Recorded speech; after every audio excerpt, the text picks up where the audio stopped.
Looking forward to the 2013 Amsterdam Marathon. We're right in the thick of the fall, the autumn, September, October, November series of marathons, and this is the old Olympic Stadium in Amsterdam, 1928 Olympics. So this is from where the Amsterdam Marathon starts and finishes. You can see the weather conditions there, at about 12 degrees centigrade. The conditions are pretty good, although that rather tells a picture. There is a fair amount of breeze out there, and that can be a great enemy to the road runners. Well, here we see a map of the course, and we are expecting a fast time, despite the fact there may be a bit of breeze out there. And certainly Jos Hermans, who is responsible for putting so many leading athletes on the roads these days, one of the most prominent agents in the athletics and road running game, he has maybe suggested that we might see something inside 2:05. It might be a little optimistic when you consider the conditions, but as always we have a powerful field of East African athletes representing particularly Kenya and Ethiopia. Well, this is Martin Gillingham alongside me, James Thee. And James, well, we've already seen some very fast times, haven't we, over the course of the last few weeks. Starting in Berlin, a world record there, and then another very fast time last weekend in Chicago. Good morning, Martin. Yeah, it's been a phenomenal couple of weeks for marathon running. We talked in Berlin about the landscape changing in the marathon game, and we've seen that no longer is a 2:04 marathon clocking good enough to even win. Now you can run, as it was shown in Chicago, you can run inside 2 hours and 4 minutes now and not even win. So phenomenal times. Obviously Wilson Kipsang's world record was a phenomenal performance in Berlin, but really excited. I really enjoyed this race last year. The conditions weren't great in 2012, but the performances were. Course records by Wilson Chebet, who back in Kenya is now nicknamed Mr. Amsterdam, having made his debut here in 2010 when he finished runner-up to Getu Faleki, who is here today, the fastest man in the field. And then since then he's been unbeatable here in Amsterdam, winning twice and taking that course record last year. And also in the female race there was also a course record in 2012. So lots to play for today. Hopefully, if conditions are favourable to the athletes, we could see some course records. And as always, when we come to these major city marathons, we do have a series of pacemakers who will be out there to ensure a fast pace. Chebet certainly has been talking up his prospects. He's been saying that he's in line for a 2:04 clocking. He says that he's in better shape than last year, although recent form would suggest he's had one or two wobbles. That failure to finish the Rotterdam Marathon back in April, the most significant of those. But we do have the winners in the men's race of the last 4 Amsterdam Marathons here. James has already mentioned, of course, Chebet and Getu Faleki, who is perhaps the course or the race favourite today, but also in the field, Gilbert Yegon of Kenya, who won this race back in 2009 and has got a best just outside 2:06. So they're outside the old Olympic Stadium. The pacemakers are away, and among the leading rank here of athletes will be the likes of Wilson Chebet, Getu Faleki, Bernard Koech, who was very disappointing when he failed to finish that World Championship marathon, although we do see this time and again, don't we, when we come to the championship marathons, whether it's the Olympic Games or the World Championships, James, that whilst we are getting progressively faster times, there's quite a high attrition rate, isn't there, principally because of the conditions. Yeah, absolutely. Bernard Koech, definitely one of the favourites today. He ran inside 2 hours and 5 in Dubai in January. Sandwiched some fantastic half marathons. He ran 58 minutes in San Diego and also won in Lisbon, but yeah, he'd be disappointed with his performance in Moscow. I would have thought he would have expected better. Yeah, going back to Gilbert Yegon, who won here in 2009 as a 19-year-old, taking 2 seconds from the great Haile Gebrselassie course record, but he's not improved that personal best since then. So, you know, he knows how to win here in Amsterdam. I think that's something that Wilson Chebet will be thinking about. As we talked about, his form's not great going into the race, but, you know, having had, you know, a debut here in 2010 when he finished second behind Faleki and then winning twice, he's been talking up those prospects of a hat-trick. And yeah, I think the pacemakers, there's 6 of them, and I think they're looking at around about 62:30 pace. I think the course organisers would love a time in the low 2:05 today. Well, that's Jesper van der Vielen wearing 81. He's one of those pacemakers who's been asked to run 62.30, so if you simply do the mathematics, that takes you through in 2:05. But we'll see just how much that rain picks up. Big field here. Talking about as many as 40,000 all going through the start line here in the main stadium. Certainly with the chip technology which has come in athletics over the course of the last 10, 15, 20 years, it certainly makes it rather better for many of these athletes who will take 15 or 20 minutes to get across the start line. It means that they do get an authentic finish time when they come through. It's unusual for a marathon to start and finish exactly in the same place. I mean, for them to start in the Olympic Stadium, I think it makes it slightly easier for some of the spectators, especially if it's a little bit of a damp, dreary day. Then obviously they can wave them off and in a couple of hours see them back in. But you know, a lot of tradition here, a lot of history. You know, great performances through the years. There's been some phenomenal runners that have taken to the streets of Amsterdam, and yeah, the masses really make it the atmosphere on the course as well, with the whole participation involved.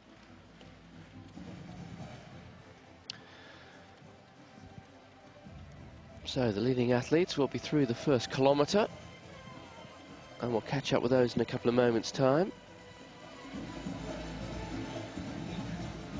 Wilson Chebet, that course record 2:05.41, although his lifetime best run in Rotterdam, that was in 2011. He's prepared for this race by running a 10-miler in the Netherlands. That was last month when he ran 46.26. So Chebet trying to convince us, and perhaps even himself, that he is back to his best form after that disappointing run in Rotterdam earlier in the year. It is remarkable when you look at this stadium here, which hosted the Olympic Games less than a century ago, just how much the big stadia of the world have moved on. And this, of course, a stadium which not that long ago was also hosting big football matches. So, up with the pacemakers. Here we can see Jesper van der Vielen on the left wearing 81. He's not wearing a number, but I rather suspect that's Khalid Chakoud on the right, or in the middle, wearing 84. That's Piers Kirop. So they are all pacemakers running in those sky blue shirts. Although over on the left you can see there wearing 2. That is Gedu Felecki, who's now just slipped behind the athlete wearing 82, is another of the pacemakers, Daniel Salel. So any number, bib number there, prefixed by an 8 in the 80s, you can work on the basis that they are there to help with the pacemaking. Yeah, they're going to have an important job today, the pacemakers, especially if it is a bit blustery out there. I think the thing that's blown me away in the last couple of weeks is the standard of pacemaking needed now to get them through in these phenomenal times. 62.5 minutes now needed today, but in the last couple of weeks we've seen in the region of 61.5 minutes, and it's getting that quality of pacemakers, and that's why there's 6 pacemakers today. I think just to ensure that you can maintain that pace in case one of them's having a bad day. And I think the other thing that we've seen is the number of athletes on fast times going right into 25-30k.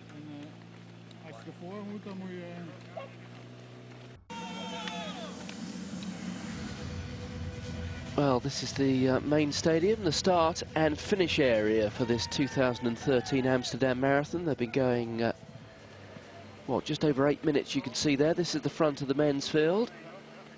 Plenty of pacemakers. Essentially all the bib numbers prefixed by an 8 or even the odd 9, they are pacemakers. But the leading contenders all among this group, they're wearing the red vest. That's Dixon Chumba. And alongside him there, Wilson Chebet, wearing the bib there with 1. Chebet, as you were saying, James, Mr. Amsterdam is moniker back at home these days. He's such a course and distance specialist. Yeah, he's made his race his own in the last couple of years. And yeah, we talked about maybe his form's not great going into this, but I think having the experience on the course, you know, knowing, you know, the undulations, knowing when to hold your effort back, I think that's going to play into his hands definitely today. And I think, you know, last year we saw, you know, a very fast second half. He put some good kilometre splits in the second half. They went through halfway in 63.06, so negative splits. But we also saw negative splits with Masafert Hailu's course record in the women's race, running 2:21.09. She passed the halfway in 71 minutes 15. The women are going to be hard pushed today, I think, to break the course record. I think Valentine Kikita is probably the favourite there. She's only 20 and she's got a personal best in the half of 68.21. But quite interestingly, there is an athlete out of retirement. It's Isabella Onchariu, who was the Olympic silver medalist back in Athens over 5,000 metres. But she's been out of the sport for a while, so making her marathon debut, it's a bit of a tough way to come in today. But I'd probably think that she might struggle in the distance. So they're wearing 81 on the left-hand side. Jesper van der Velen, the Dutchman. Still a youngster, really, only just 22. But he charged with sending these athletes off on a pace of something like 62.5 minutes for the half marathon.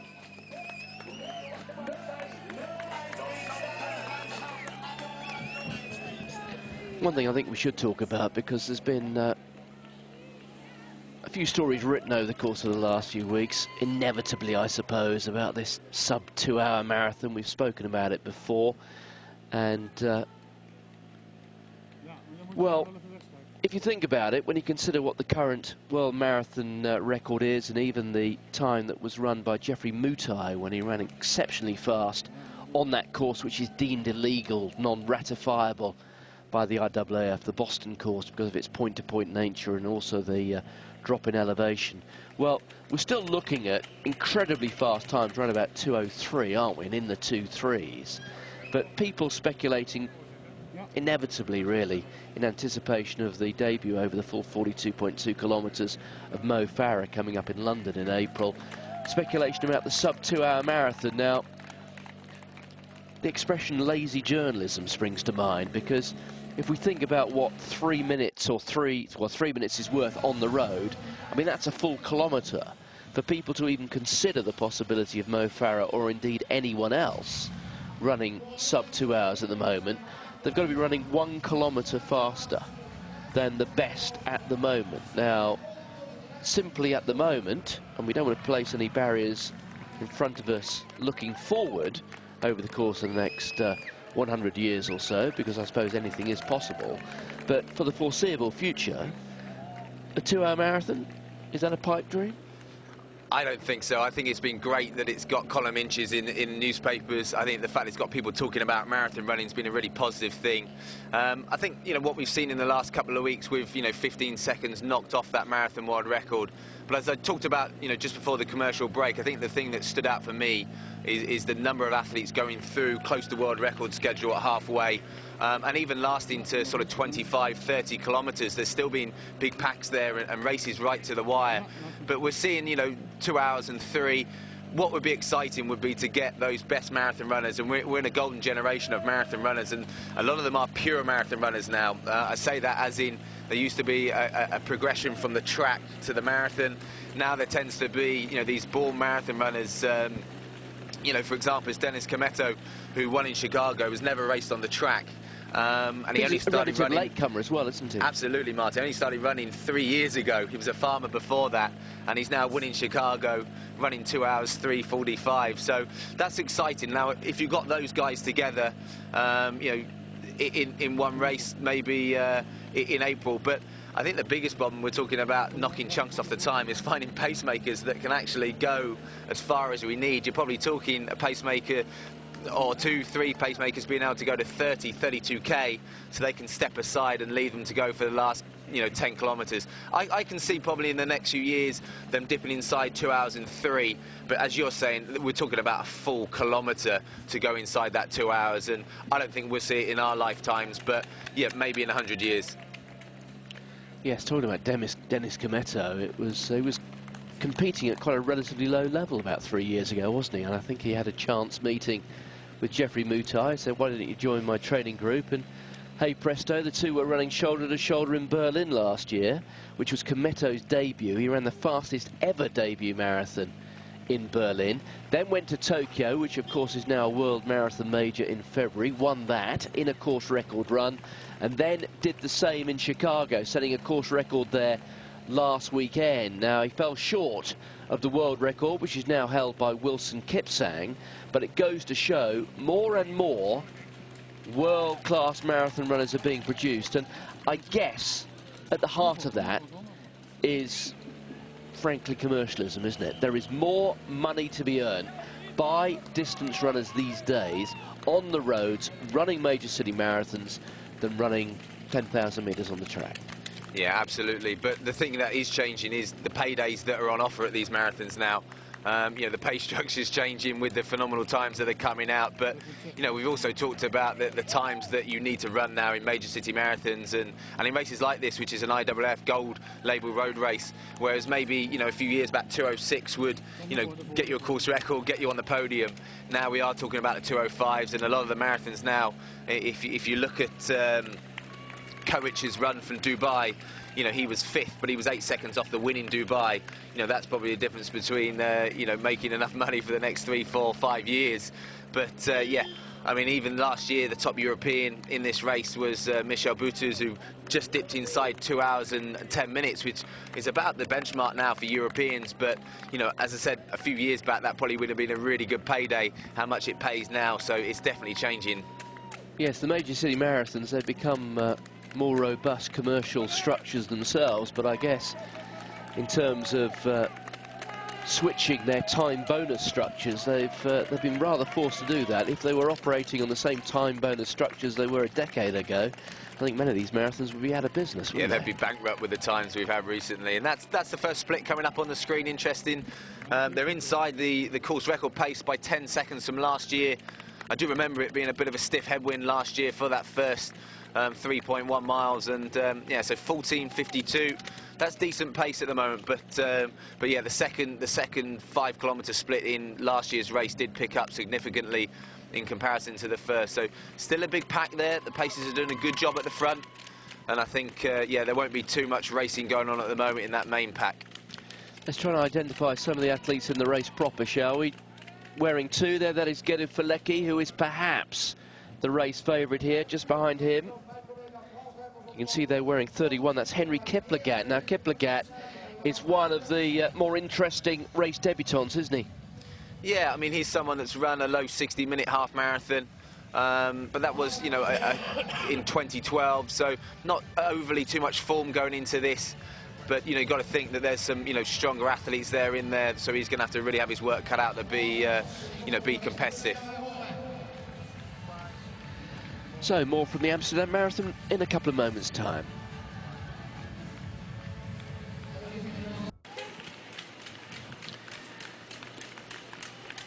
Almost 20 minutes on the clock. These are the elite athletes. Meanwhile, back in the main stadium, they're still streaming through the start line. Let's just talk a bit about the race weekend here, because we talk about 40,000 competitors, something like 15,000, I think, running in the marathon here. But there are 1 or 2 other events going on alongside, aren't there?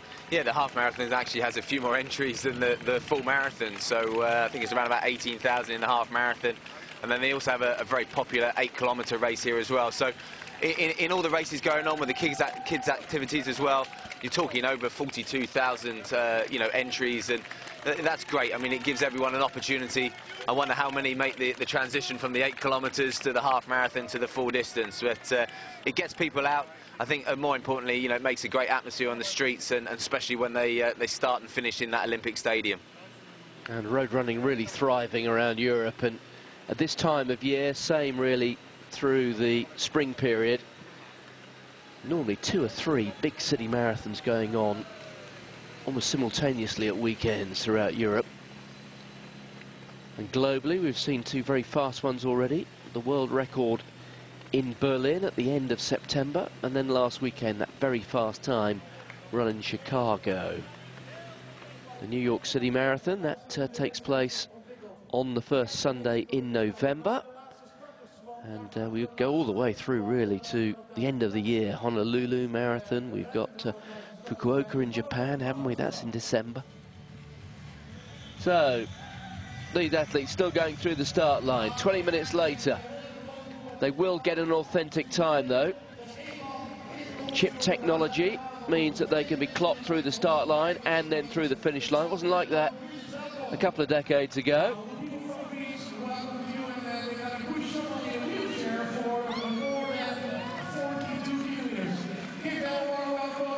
Yeah, always blows your mind to think they're just coming over the start line in the elites. They're probably coming towards about the 8-kilometre mark.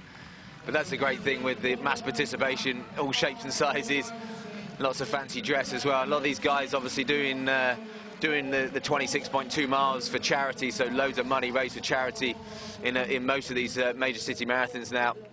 As the pace is still healthy up front. As Martin said, our pacemaker's wearing 81, other than the pacer in the sky blue on the right-hand side. But they did a good job through 5 kilometres. I think, you know, what is staggering when you look back at the splits of Wilson Kipsang from Berlin, you know, just a few weeks back. I mean, you look at the split from today, and they went through 5 kilometres in 14:52. But Wilson Kipsang, we're talking 14:30s for 5K splits throughout. And yeah, when the splits came out, looking at it, 4:42 a mile for 26.2 miles. And so if you went down to your local track and you did one lap at that pace, you're talking around about 70 seconds a lap, Martin, for, let's say, 104 laps with no recovery. It really is pretty phenomenal. Stunning stuff, isn't it? So, at the front of the field there, Jesper van der Velen alongside Khaled Chakoud. They are two of the pacemakers. A group of 6 are running in this lead pack here. Intention to go through halfway in something like 62.5 minutes. There you can see wearing 90. He's another of the pacemakers. Alfred Cherop, although he was originally only supposed to be running in a group at around about 67 minutes. 82, you can see there, Daniel Salel. He's another of the pacemakers. These are some of the athletes in the race proper. They're wearing 43. That's Abiba Gechwa. And 12, that is Dereje Tesfaye of Ethiopia, a 2:08 man. Struggling just a little bit. Looking further back down the road, they're wearing 14. That's Koen Raymakers, one of the leading Dutch athletes. 86, that's Tom Biggers of the Netherlands. He making his marathon debut. Yeah, I think they were scheduled to go through in around about the 65, 66 mark. So some of those athletes that are dropping off the lead pack already, they've got a difficult decision to make. Either push on to try and get back on that lead pack, or maybe just settle down and wait for the second lot of paces to catch them. Remember, pretty much in the 80s, are the pacemakers.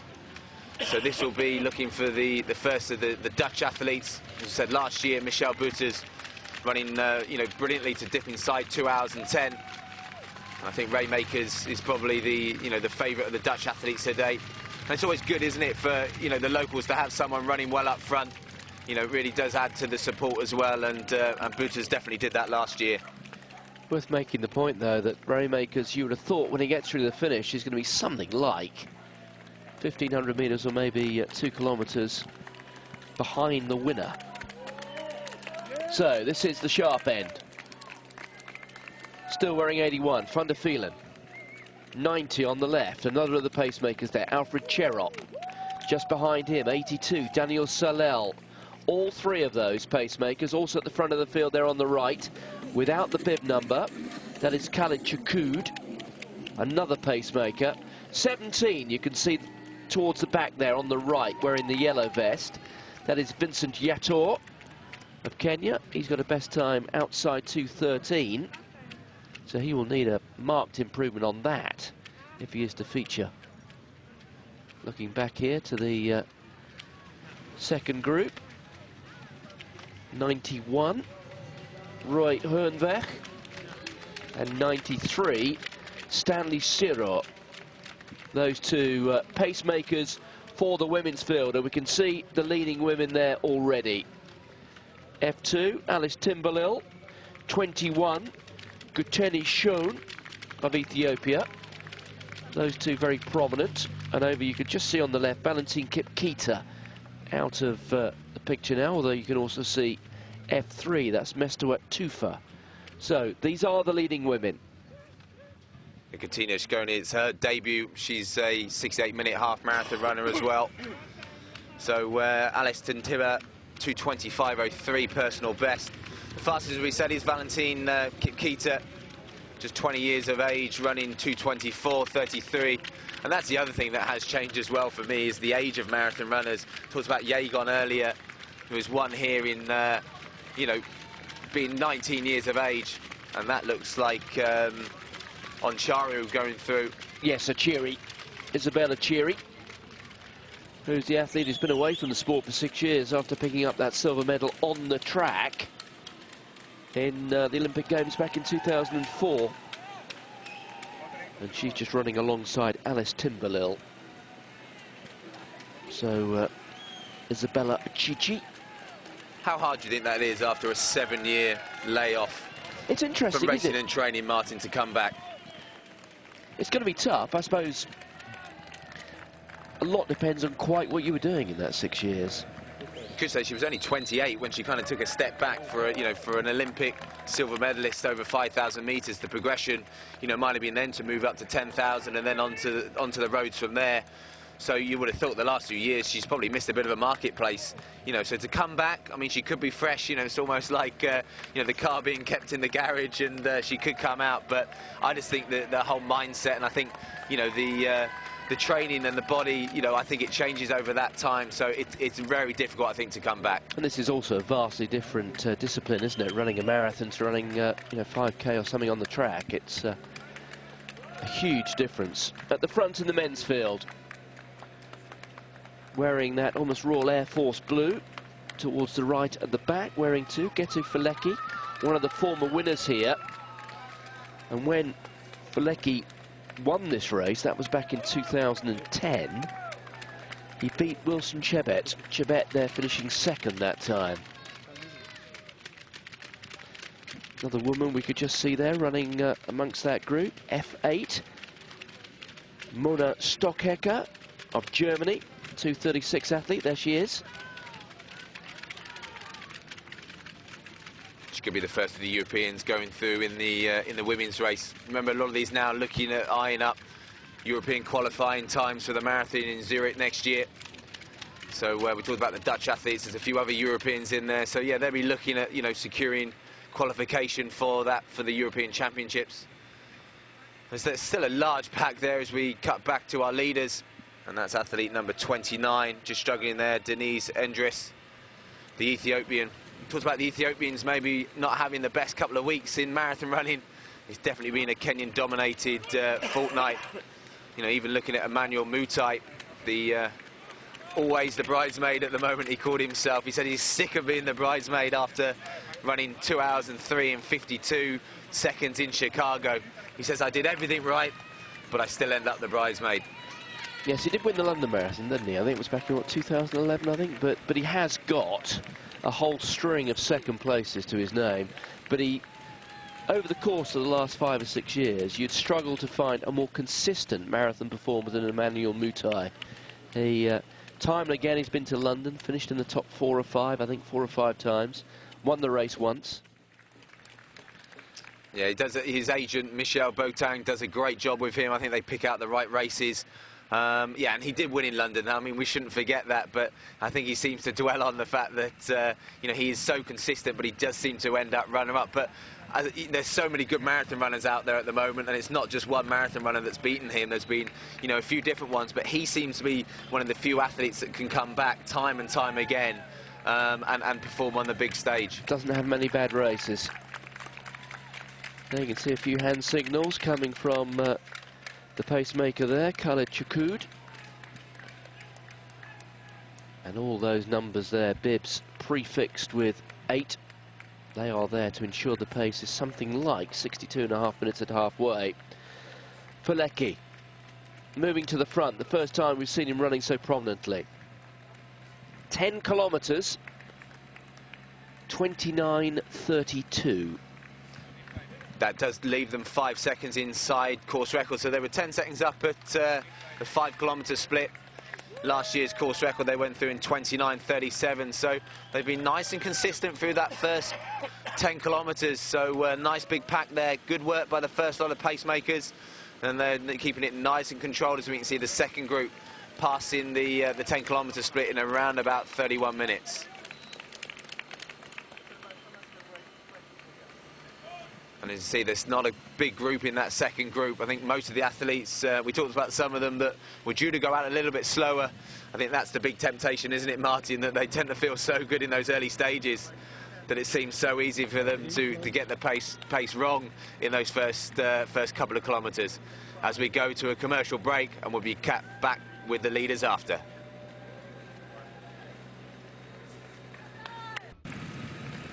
The leading athletes still running through the streets of Amsterdam, but it's a course that takes the athletes out into the country, and there's a long stretch when they go to the south, when they just run along the side of the river, don't they? Yeah, I mean, it takes them along the Amstel River. I mean, for a lot of these runners, that's ironically where they would have done the majority of their training.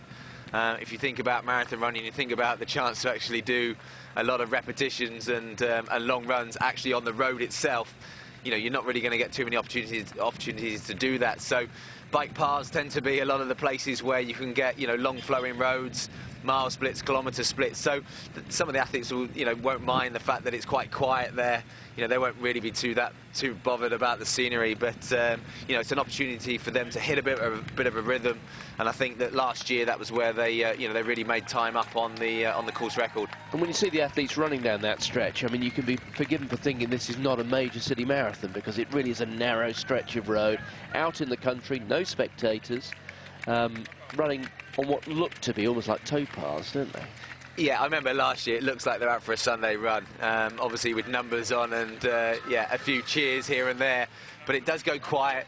But as I said, I think the athletes are so used to that. I mean, they're putting in up to, you know, 150, 160 miles a week, you know, and a lot of that is, you know, there's no glory in that, so they'll be really used to it. And I think if they can just hit that rhythm, it just depends how open it is down there in terms of the wind. You know, obviously if the rain comes down like it might be scheduled to do, then obviously it's a little bit open down there. But, you know, they go back down the same direction, so if there is a slight wind down there, then they're going to get the wind on their backs. Again, last year it was down to, you know, the precision of the pacemakers, you know, the job that they can do towards that 20 kilometres, because it's, you know, just after the halfway from there. And then they get the feeling that they're heading back towards the city, and the race then really begins. Well, this is focusing again on the leading Dutch athlete, Koen Reemakers, wearing 14, wearing that yellow vest, helped by a fellow Dutch athlete, Tom Viggers, who's his pacemaker. That's him at the front there, wearing the royal blue vest. But these athletes, something like, well, they're on schedule to run, I would have thought, about 5 or 6 minutes slower than the leading athletes down in front. So they're nothing like that sort of distance behind at the moment, something like a minute or 90 seconds adrift. Yeah, I think Wiggers was due to go through the halfway in 65 minutes flat. I would have thought there'd have been a few more athletes in there, you know, in this group, but as I said, I think some of them have, you know, put their cards on the table and gone with that faster group, and we already saw, didn't we, after about 5 kilometres, there were athletes dropping off that. So, you know, remember last year with the big pack of runners, and Michel Bouters, you know, working his way through just outside that top 10. You know, whereas at the moment you'll see these athletes are, you know, well down in the 20s, 30s even.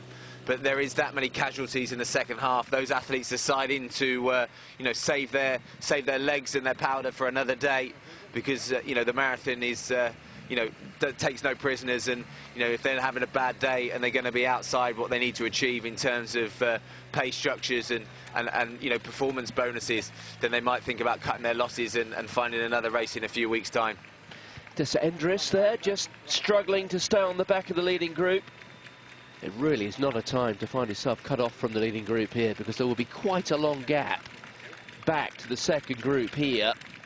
So he knows, in terms of putting in a good performance this morning, he will have to try and stay with this leading group for as long as he possibly can. One athlete I haven't seen so far is Alistair Cragg, the Irishman, based in the US, was due to make his debut today with a 60-minute, 49-minute half marathon best, but you know, we've better known him on the track over the years, but I haven't seen him in either of those two groups unless he's caught in no man's land in between. So, you know, whether he is in that no man's land, that could be a long, lonely run for home. Yes, Alistair Cragg, who's got a terrific record on the track, and he certainly is a world traveller, because you mentioned there running for Ireland, based in the United States. I first saw him run as a sort of 14 or 15-year-old when he was running in the Transvaal Championships in South Africa, when he was a 1500-metre runner, originally from Johannesburg, but his international career took him to Ireland, and then, of course, over to the United States, where he had huge success. And the way he runs, perhaps he's making the move a bit late in his career, but he moves like a distance runner, doesn't he? Like a road runner. There was never a particularly high knee lift, but the fact he had plenty of success at shorter distances as a youngster does suggest, of course, that he does have fairly good leg speed as well. Yeah, I often thought the same, that he would make a very good marathon runner. He's obviously run a phenomenally fast half marathon, but that doesn't always, you know, transfer into the marathon. You know, we talked about some of the athletes that have been, you know, great track runners and obviously moved up to the marathon. Obviously, we talked about the 2-hour marathon, and one man that was quoted or said he was misquoted was Mo Farah, who, you know, we saw a few weeks back in the Great North Half Marathon, and obviously, you know, phenomenally successful over the last couple of years with double gold at the Olympics and then double gold in Moscow. We're going to see him make his full marathon debut in April in London. So, so it's almost going to be that clash of the pure marathon runners versus the track athletes that have moved up to the marathon. So that's going to be really interesting come April. Do you think that performance in the Great North Run rather tempered our expectations of Farah, because he has had the Midas touch, and there's a lot of people out there who just seem to assume that whenever he puts a pair of running shoes on, he's going to win and run incredibly fast. But we saw there that he is beatable. And do you think that in some respects that did help temper our own expectations of him? Yeah, I think so. I mean, but he got beaten by Kenny Beckley, who just happens to be the 5 and 10,000 metre world record holder. So, so he's no slouch. But I think it might be good for Mo going back into winter training. I think maybe if he'd have won there comfortably, not saying that he'd ever, you know, get in that bubble of it's all too easy, but maybe getting beaten, you know, in your last race of a long season. And, you know, knowing that he's got to step up the distance this year and train for the marathon. So it might be a good thing in his mindset every training run, you know, every time it starts to hurt and he backs off. But, I mean, you know, if you look at those last splits, you know, for the last mile in that Great North Run, you know, they were running, you know, 4 minutes and 10 or give or take for the last mile. So, again, that speed and that closing speed that he's got, he still couldn't quite get back to Beckley. But and it'll be super interesting when Beckley makes his debut in the marathon, what he can do. Because at one point in that Great North Half Marathon, he looked like he was dropping off the pace from the great Haile Gebrselassie and Mo, but didn't he come back well in the second half? Yes, Alistair Cragg wearing 32, so you can keep our eyes out for him, but at the moment we haven't seen him at all. Certainly not in that leading group, neither is he in that second group. So this is right at the front of the field again. Khaled Chakoud now assuming the pace-making responsibilities on his own. Well, Alfred Cherub there, number 90. Either he's got his maths wrong, he's been given different set of orders by the race organisers, due to go through in 67 minutes. So I think he's going through a little bit quicker than 67-minute pace at the moment. Yes, alongside him as well, 84. That's Piers Cherub, or Kirop, I should say. For the athletes now who've been out of the city and starting to run on those stretches which do tend to look rather more like sort of canal towpaths, making their way along the river. The long stretch here, just following the banks of the Amstel River before there is another of those hairpin turns to get back onto the other bank. And that's Wilson Chebet there, looking pretty relaxed, and also Bernard Courage. You know, obviously a super fast debut. Anyone that runs inside 2 hours and 5 minutes on their debut, that was in Dubai in January. As I said, it came a little bit unstuck in Moscow. But again, if you know, if you can run a 58-minute half marathon and if he gets it right today, he's going to be a major force come that second half. Yes, Koech really has had was experienced the highs and the lows of road running this year, hasn't he? With, as you say, with that very fast debut sub 2:05 in January in Dubai. Then he's run that San Diego half marathon 58:41. Now the course slightly downhill, so not ratified, but it remains the fastest half marathon of the year. That's incredibly quick, isn't it? 58:41. But then you look, obviously, at Moscow. It's a tough one for an athlete, isn't it? We, in terms of form, are quite happy to write it off as a one-off, one of these championship performances when athletes maybe fail to finish. But I guess there still might be some psychological damage. Yeah, we've often seen it. The major championships tend to be different from the major city marathons. No pacemakers, often, different temperatures. The major city marathons try and, maximise the time of year for, good conditions to, maximise fast times. Whereas major championship marathons tend to be in the middle of summer, don't they? And it seems to be a different mindset. And I think sometimes, when they're having a bad day, as I've talked of, that they might save themselves for, a bigger payday in a major city coming up. Well, that's Franklin Chepkwony. And he losing a few metres on the leading group. Vincent Yator having his troubles as well, just behind him. But that is the leading group. And you can just see the pacemaker, the early pacemaker, moving to the side of the road. So Khalid Chakoud looks like his time is done right at the front. Yes, that is Chakoud. Well, he was supposed to go through halfway in something like 62.5 minutes, but he's dropped off a good deal sooner than that. Just being passed there by Vincent Yator. That's Yator wearing the yellow vest. And further up on the road there, wearing 6, that is Franklin Chepkwony. 29, right at the back of that group there. Dessa Endris, who has now just about got himself onto the back of the group. Surprised to see Chepkwony off the back. He's got a 2 hour 6:11 personal best. So, struggling. There's still a big group of 20 there. And with just 15 kilometres into the race to be dropping off that very early doors, this is going to be a long, lonely run. As looks like the 10-kilometre split coming back up again. So we're waiting for that 15-kilometre split. When they broke the course record last year, they went through in 44:34. So we'll wait to see. It looked as if they were there or thereabouts that when they came through. So which will give them somewhere in their projected time, definitely inside 2 hours and 6. So doing a good job so far. We've seen one of the pacemakers, or we've seen 2 of the pacemakers drop out already. But we have seen a couple of numbers up there that were maybe due to run slightly slower. So they could be making a shortfall in the pacemakers as they're diving for their bottles there. And, that's so important, especially early on, that they get their fuel on board.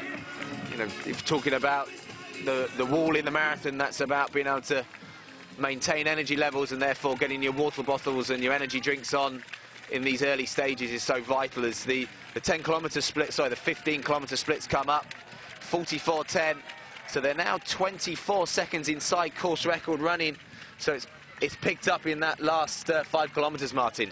Yes, 2:05:41 is that course record set by Chebet when he won last year. Chebet, twice a winner here, of course. Once beaten, and when he was beaten, it was by Getu Felecki. And Felecki, certainly in terms of consistency, you would say maybe has a better record than Chebet. But it's been billed very much as a head-to-head between those two. Look out for Bernard Koech. If Koech is back to his best, if he has managed to put behind him the disappointment of that World Championship run in Moscow, then he will be a real threat here. But we've still got a large group at the front of the men's field here. A fair number of these still there in the role of pacemakers. And they include the athlete there wearing 82 on the outside. That is Daniel Salel. So the men's race through 15 kilometres.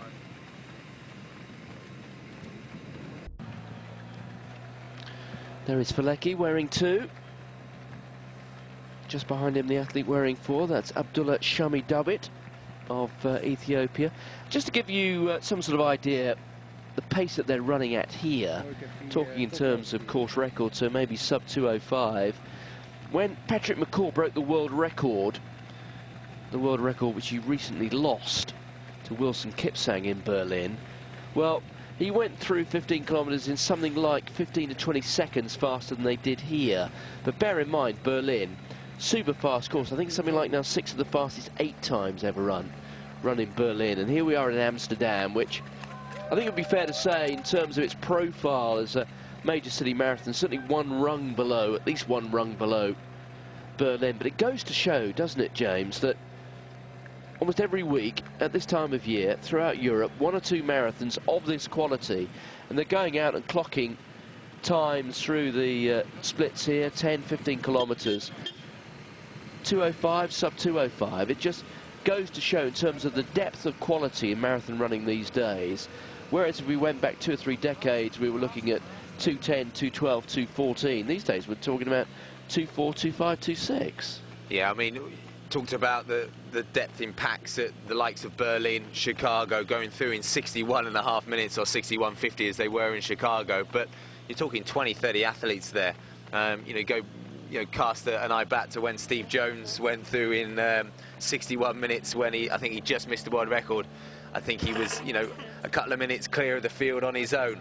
But now, as said, in a race like this in Amsterdam, you've got a pack of 20, 30 athletes there, and they're on sort of inside 2 hours and 5 pace, and there's still a large pack there, so it is that competitive, and I think that leads to the faster times. Obviously, we talked about safety in numbers before, where the longer they can stay as this strong pack together, again, the longer that the pacemakers can do the job at the front. Because, when the pacemakers do drop off, there will be some kind of racing going on. So it's so important that you get good pacemakers, and that's why, major city marathons now don't just employ one pacemaker like you sometimes see on the track. You're talking about 6 pacemakers, because so much can happen. Only takes one of your pacemakers to have a bad day or feel unwell, and if that's your one pacemaker, then your race and your fast times could be gone. And also to talk about, this is Daniel Chavez de Silva, by the way, who has got a decent record around Europe. He'll be looking for a clocking just outside 2:10, or 2 hours 10, I should say, today. Talking about these pacemakers, if you want to be an effective pacemaker and you're running at the front of a field looking to run 2:05, you have to be capable yourself of running round about 60 minutes for a half marathon, because you're looking here not just to get through halfway in 62.5 minutes, but to do it comfortably, running at a set tempo. Yeah, I think the art of pacemaking is nice, relaxed running. You don't want to be running behind someone that's seeming like they're sprinting and changing efforts. You want a nice controlled effort throughout the distance. And as you said, if you've got to cover the distance in today, they're asking for 62.5 minutes. So on that given day, they've got to be able to run at least 61 minutes, if not faster. Just because they've got to be at the front of the race, they've got to be controlling it. And I think that you want to be running behind someone that can gauge that, but they're not just going to halfway. We're talking about going past that to 25k, and ideally, for the really fast times, you're talking that 30k, being the golden number. So wearing 4, Abdullah Shami Dawit of Ethiopia. Just noticed, by the way, that Franklin Chepkwony, who we saw getting detached at one point, has got himself onto the back of this leading group now. Don't know if that means that with 1 or 2 pacemakers at the front having changed, whether the tempo maybe has dropped a bit as well. We can see the pacemakers now wearing 90. That is Alfred Cherrup. He's a bit of a mystery man, as James was saying. Originally asked to run 67 minutes for the first half of the race. Well, I don't know whether he's done it unilaterally, but he's certainly converted himself now into one of the main pacemakers. He must know the difference between 67 minutes and 62 minutes. Hopefully he's been given the call on the morning. Maybe one of the pacers wasn't feeling good. You can certainly feel the difference, I think, between the two. 43, Abebe Gichu of Ethiopia.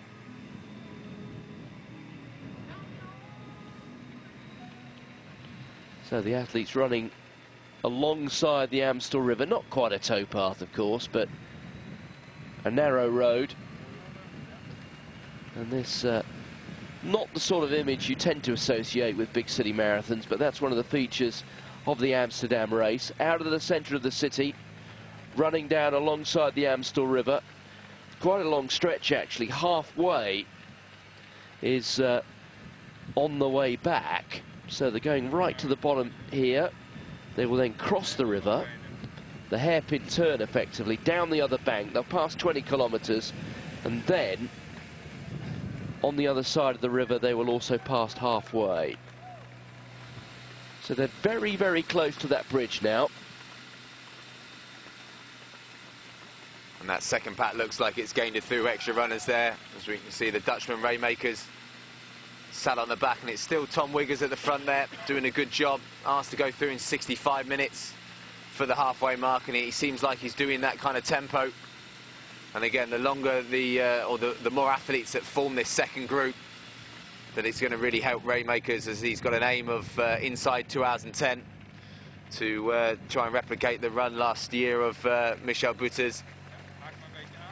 As I make that lead pack, it's still around about 20 athletes there. Instead, a few making it back into that lead pack, but still, you know, there's no kind of racing going on so far. Yes, there's almost too many people, I think, got themselves back onto the pace, and it does rather suggest that the tempo at the front has dropped. Endris is another of those. Endris wearing 29. There you can see wearing 6. Chip Quoney now running quite comfortably within the leading group, although he did get himself a little detached earlier.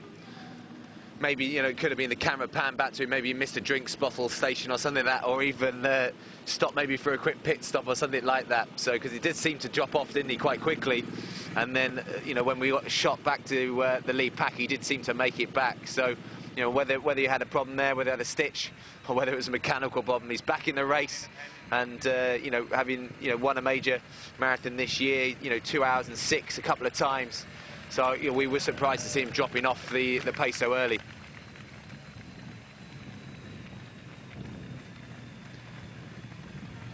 Well, there is Faleki, looking very, very relaxed indeed, the Ethiopian. He has a faster lifetime best, Faleki, than Chebet. He ran 2:04.50 in Rotterdam last year. Only beaten, actually, in the sprint finish by Yamani Sege. So Faleki has a good major city marathon pedigree. Wearing 3 there, Bernard Koech. Yellow vest, there he is. Fast debut in Dubai at the start of the year. Disappointing in Moscow at the World Championships, though. In front of him, wearing 13, Shengo Kebede of Ethiopia. The Royal Air Force blue vest. Also there, Bantayehu Asefa in that leading group. He was 3rd last year. So across the bridge, left-hand turn. And not quite retracing their steps, but moving back in the same direction on the opposite bank. Definitely a battle between Ethiopia and Kenya today. Trying to total up the numbers of each of those nationalities there. No love lost between the two nations as they try and stamp their authority on the marathon. Obviously, the great Haile Selassie having that world record for a while, but it seems to have gone back into Kenya's hands. And obviously today, Wilson Chebet trying to make it a hat-trick of wins, but it is Faleki, the Ethiopian, who's the only man to have beaten him here in Amsterdam. When Chebet made his debut here in 2010, it was Faleki that came up with the course record, and it was that course record that Chebet broke last year. So as we go back to the leading Dutchman, that's Rainmakers, and I think they're around about 3-4 minutes behind, so they're going to be round about spot on that 65-minute half marathon time. And we're only a few minutes away from getting the halfway split for our leaders.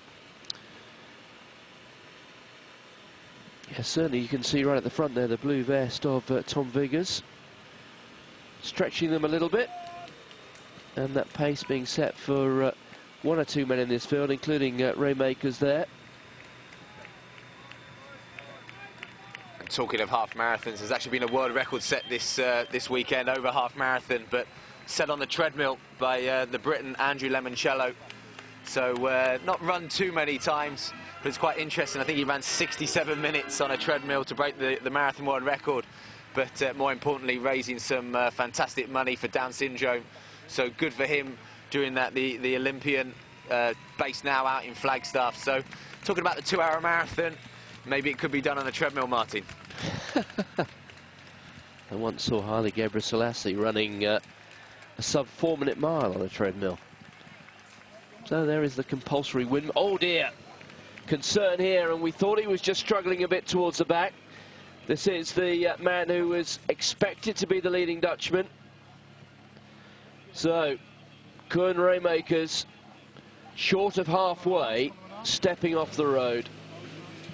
Seems to be favouring that left calf, doesn't he?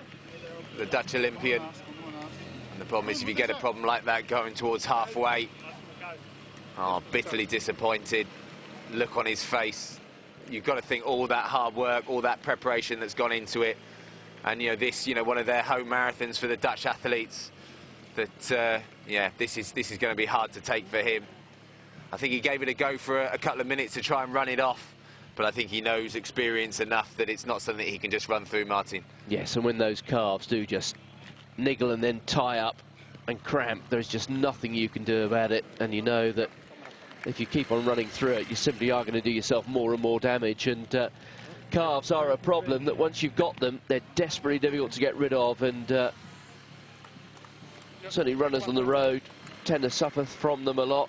Compartment syndrome, I know, is a real thing. That's when, in very, very simple terms, the calf muscles get almost too big for the sheath in which they're protected, and as you run, clearly there's more blood goes into those calf muscles. They therefore expand, and they end up almost being suffocated by the sheaths in which they operate, and tends to lead to lots of little minor tears, but the calf clearly the problem there for Raymakers. Well, it's interesting, he's got compression socks on, you know, during the race, which might suggest that he's maybe had a problem in, you know, in the build-up. Not too many athletes tend to race in them. Obviously, remember the great Paula Radcliffe kind of making those her own when she was smashing world records, but don't see too many athletes racing in them nowadays. They're normally something used more kind of for recovery in between training and maybe some training sessions, but you know, maybe that kind of suggests that Raymakers went in here maybe with a slight niggle.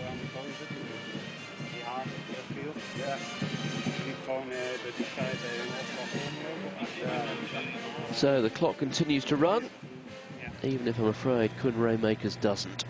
So we're back on the towpath on the other side.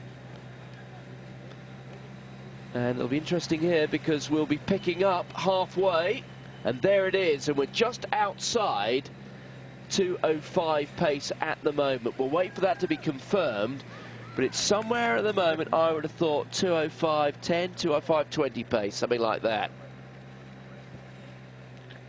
But it's very, very close to that record schedule, and so much now depends on the wind. Looking at the trees there, a little bit of breeze, not blowing too hard. There was a fear that it may be blowing very hard this morning. But the pace, the tempo, is a good one.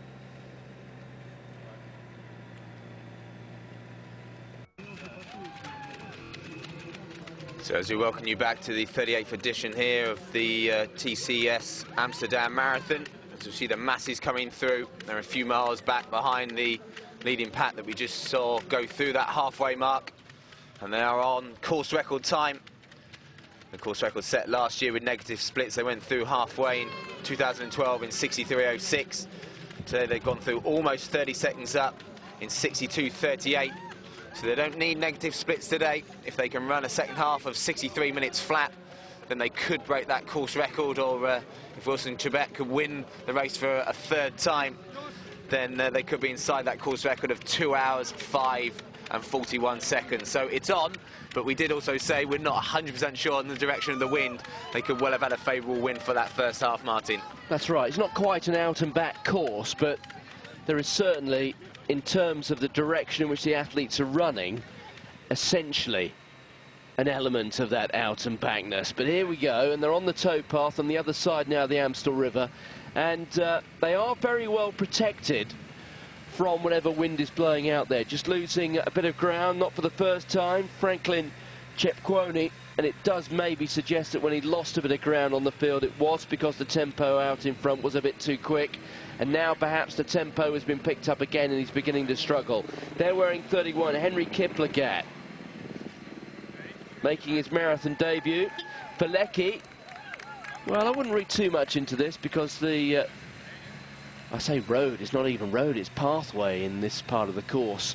It's so narrow that you have to decide where you're going. But Felecki at the back of the leading group as well. You can see they're wearing 33. Just ahead of him, that's Mulu Andom of Eritrea. 3, Bernard Koech. There is Wilson Chebet wearing 1. Remember, we've got 3 previous winners in this field. Gilbert Yegon, the 2009 champion, wearing 7. Look out for him.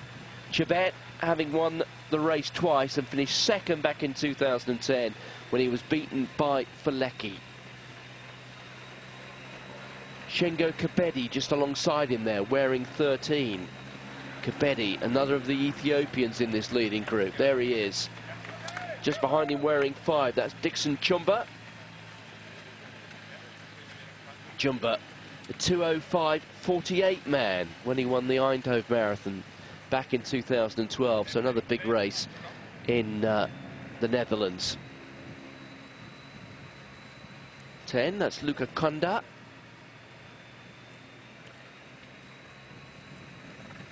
Yeah, maybe it's Felecki just playing with the field here, as long as there's no gaps there. Could be if they're running with maybe a slight wind on their backs, maybe he's gone to the back to get a little bit of benefit from the wind on himself. But they're on this quiet part of the course. We just saw some of the cows in the background were the only spectators for a small section of the race there. And we are starting to lose athletes from this lead pack, and you expect to see that. They are on course record pace, so they are the fastest kind of splits we've seen here in Amsterdam previously. So it's going to be very interesting through this next part. This is where the race really does start, especially when they hit that 25 kilometres, Martin. It's that next 10 kilometres that's really going to stretch them out.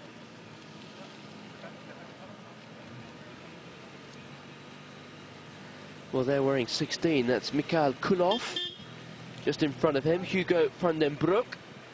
And van den Broek appears to have been identified by the television director, rather than the race director, as the leading Dutch athlete now on the road following the departure of Koen Roomakers. So Hugo van den Broek, I would suggest we're going to be seeing quite a bit more of him over the course of the next hour or so.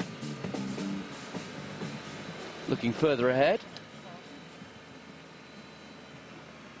19. That is Ronald Schreur. So Schreur, in fact, the leading Dutchman, just ahead there of Van den Broek.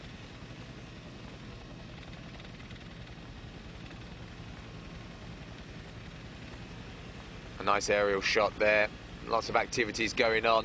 As we can see, you've got the runners going up one side of the what is the road, and then coming back on the towpath on the other side of the Amstel. So we can see the pace is definitely still quick at the front.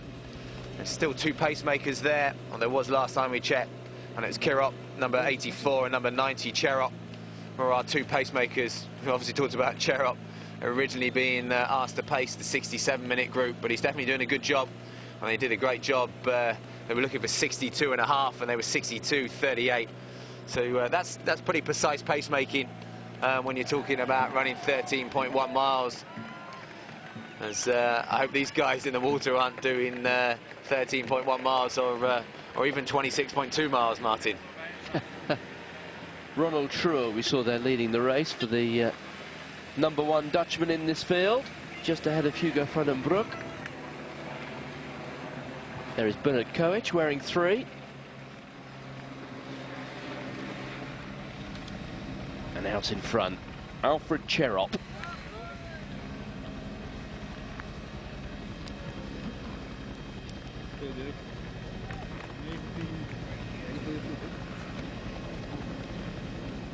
Here you get some idea of just how quickly these athletes move.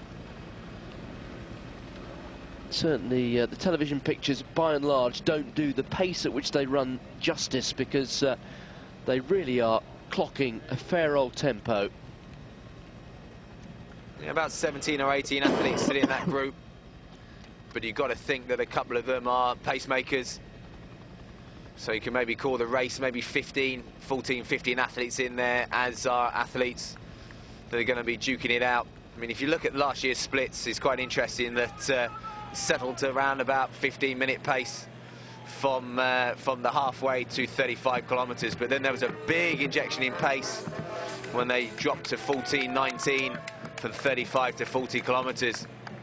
So whether that was a fast part of the race or whether it was a racing really happening, it's going to be very interesting. But they're definitely on course record pace at the moment, as there's some slightly larger gaps back to the first of our Dutch athletes out there, and that is number 19. Has already been identified as Ronald Scheurer.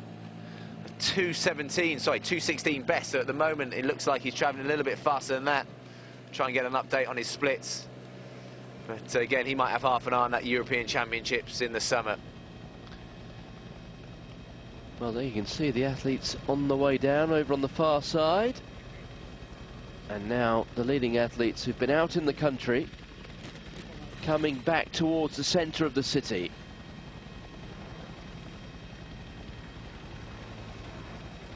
And that's a leading group of about 17 or 18.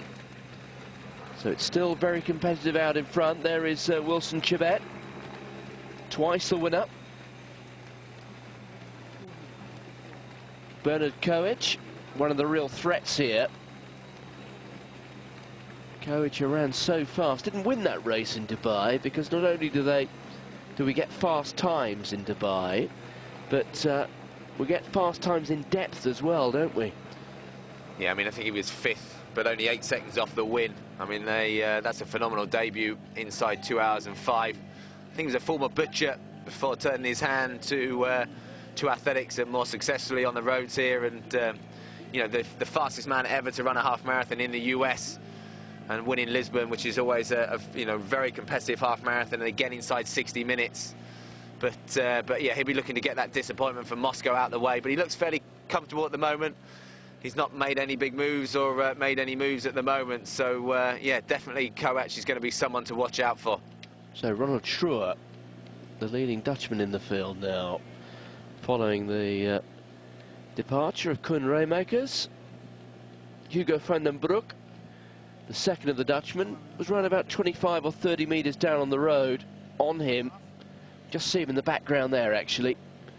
Looks to be a gap of about 30 or 40 metres. Yeah, Van den Broek, who does have the faster personal best between the two, 2 hours and 12, but he is 37 years of age now. So you wonder whether his better running or his better races might be behind him. But there'll be Dutch pride there, won't there? And they'll be wanting to be the first Dutchman home. So they got a race within a race there. So it looks like they're nicely secluded at the moment, the lead runners, as they're going to be heading towards that 25-kilometre split. Course record pace is 1 hour 14:40. So let's keep an eye if they've gone through it already or they're just there or thereabouts this 25k split. Yes, and also I think it's a source, what will be a source of encouragement is the fact that we have 3 or 4 pacemakers up at the front, still in the field and not running for themselves, so they will ensure that the tempo is maintained. And then the split has come up on the screen. 25 kilometres, 1:14:11 for Kirop, who is one of those pacemakers. But look at the number of athletes within striking distance of that.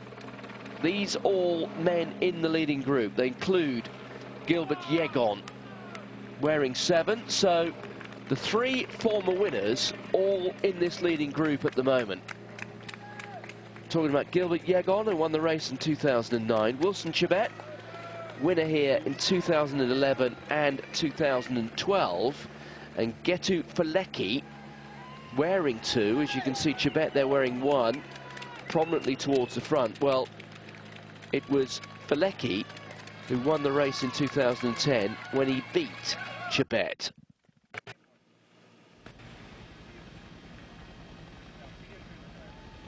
And that 25-kilometre split is definitely projecting them at times still in the low 2 hours and 5. So even that turn over the bridge and with the pace, and we suggested maybe the wind might be in their face in this section, but they've actually run one of the fastest 5-kilometre splits. So The race is well on at the moment, and there's a big pack there, and those three pacemakers might be doing a great job. So the athletes now moving towards the final 10 kilometres of the race. We're in the heart of the autumn marathon series. We're in Amsterdam this morning. 10 kilometres remain in the Amsterdam Marathon. The winners of the last 4 runnings of this race, all in this leading group. The possibility of a course record. The record set by Wilson Chebet when he won the race 12 months ago in 2:05:41. Chebet wearing 1. And there you can see wearing 7. We haven't seen too much of him. Gilbert Yegon. He was the winner back in 2009. He's got a best just outside 2:06. More phenomenally, he was only 19 when he won here, and I think it was his debut back then as well. So he hasn't actually run faster since, so maybe today's the day to step it back up. I talked about knowing and liking courses. He took 2 seconds that day off Haile Gebrselassie course record. And so I think we can see the pack's still very strong, and Chebet looks very relaxed there at the moment. It looks as if they're clipping these splits out, these mile and kilometre splits. As we can see, it looks like it's Shura going through 25 kilometres in 1 hour 19 and 32 seconds. Gives you some sort of idea just how far they are down on the road. But that is the leader, or the leader in the domestic race, if you like. Ronald Shura. Yeah, just over 5 minutes down on our leaders there. So if the leaders are projected a clocking of around about 2 hours and 5 minutes, just over. So if he can maintain the distance or the gap, then you've got to think that he might be heading towards a time projected somewhere, maybe, you know, the 2:14 mark, 2:12 mark, if he can pick the pace up. He's still got some pacemakers there with him and some athletes around him, so you know, he'll be looking for them to maintain that tempo with him. Athlete 38. I don't have him on my sheet in front of me. They seem to be doing a good job at the moment, and they'd be grateful for the company.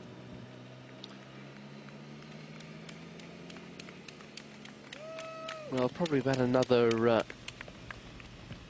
5Ks or so before the athletes start to pick up many spectators on the side of the road. But this is that leading group, 15 or so. But all the big names in there: Chebet, Felecki, Yegon. That list of previous winners. Oh, there you can see Felecki now has actually dropped quite dramatically. Well, this is the first real shock of the race. Felecki a couple of moments ago was right in the heart of that leading group, but now, well, he has slowed dramatically, and Felecki, who we thought was probably the race favourite here, the greatest threat to Wilson Chebet, he's got a terrific record of consistency. The winner of this race 3 years ago. The man who's been inside 2:05, well, he's now effectively out of the race. Well, he's the fastest man on paper, and he'd be hugely disappointed. For these athletes, you know, to put in that amount of training, they're only going to get, you know, 2, or if they're lucky, 3 opportunities a year at the marathon, you know, to really maximise their payday, maximise that hard work. For Felecki, it's one day today that it's just not happened for him. So to dust himself off, I can't see him running at that pace all the way to the finish, can you, Martin? He's probably running to try and find a pickup station somewhere. Yeah, I think that's absolutely right. Ronald Shura, you can see there, leading the Dutch race. You can see Tom Viggers, who was the athlete who was out there helping the pace for Koen Raymakers, but his job really became obsolete once Raymakers stepped off the road over on the other side of the Amstel River. It's now Shura, who is running at a good deal slower a tempo than certainly Raymakers was earlier. So now Wilson Chebet will have noticed that his greatest threat here is out of the race. Just coming through there wearing 10, that's Luca Kanda. But still a big group, almost 15.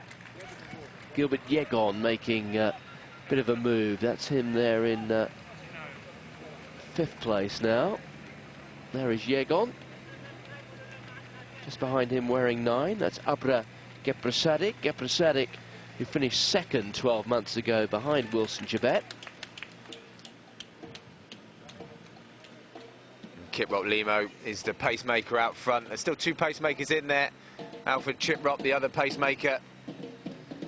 You might expect them to go to 30 kilometres and they will have done their job, their step aside. And that'll be job well done, and then it really will be down to racing. And Bernard Koech, for me, he looks very relaxed, very easy. He's got a nice, smooth, fluid style. And yeah, now the fastest man in that lead pack on personal best. And Osvalegi just a kilometre or so ago. So it really is now down to these athletes. But still no great racing really happening. Still safety in numbers as they head towards that 30-kilometre mark. Yes, Bahano Gurma wearing 11, another athlete we haven't mentioned in that leading group. Looking very relaxed, so it's a group with plenty of Kenyans and Ethiopians in it.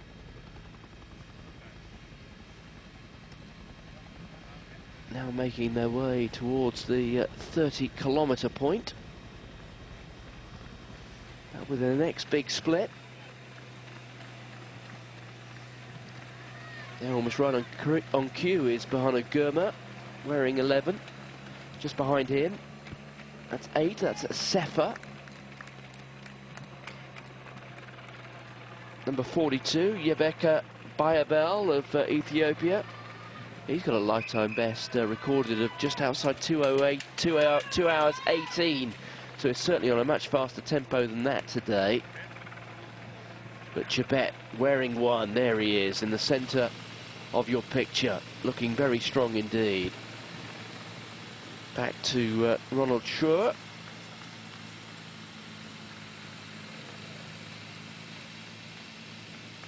And if he's not careful here, the leading Dutchman will be on his own. It's almost as if there he was gesticulating to somebody to say, hang on, tell these guys just to slow down a bit for me. I think he's reminding them that they're there to help him, I think, if they are two pacemakers out there for the leading Dutchman out on the course.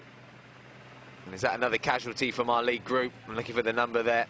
Yes, it's a Sefa. And he just beginning to lose a few metres on the pack. And in terms of his hopes, really, to win this race, that's pretty much fatal. There's a 2:06 marathon runner, so they're dropping. And these are quality athletes dropping off the back here. As you can see, number 6, Franklin Ciccone again, dropping off. He seems to have dropped off 3 or 4 times, and as they pass the 29-kilometre mark.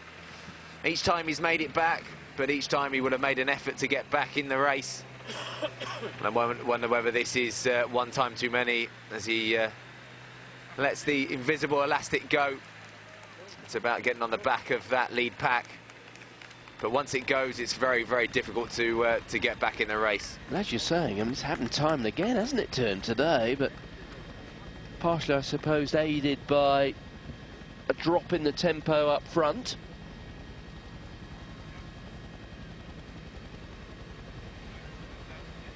Yeah, I gave him the benefit of the doubt the first time with maybe a missed water stop or water station, but it's definitely not lack of concentration because he's done it a couple of times now, and I think it really is fatigue. And I think you're right. I think maybe the pace, you know, maybe changed slightly in different sections, and he managed to make his way back on. But there's athlete number 7 there, Gilbert Yegon, who's a former winner here. So we've lost one former winner, and it looks like we're losing another former winner out of this lead pack, Martin. That's right. So Folecki, he's gone, and now Yegon about to join him. Well, it was a group of a dozen, but it's starting to splinter there. Certainly Yegon's gone. It's down now to probably 11. Look at 10, that's Luca Kanda. He's just hanging on at the back as well. There's Dixon Chumba, wearing 5, just behind him. Abdullah Shami Dawit, 33, Muli Andom of Eritrea. He's one of the marathon debutants here. But Wilson Chibet, who has really been talking up his prospects here, despite that disappointment in Rotterdam in April when he failed to finish. He says he's in the shape of his life, capable of running something around about 2:04, certainly between 2:04 and 2:05. He may well have to break his course record here just to win. 2:05.41 his time 12 months ago.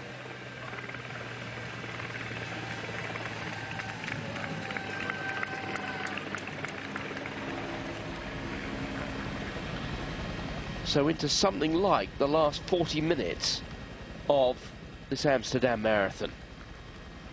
I mean, it looks breezy out there, but, you know, compared to what it was predicted in the week, it wasn't looking too bright at all. It was looking extremely blustery, but I think the conditions have been pretty kind, and I think the splits have shown that.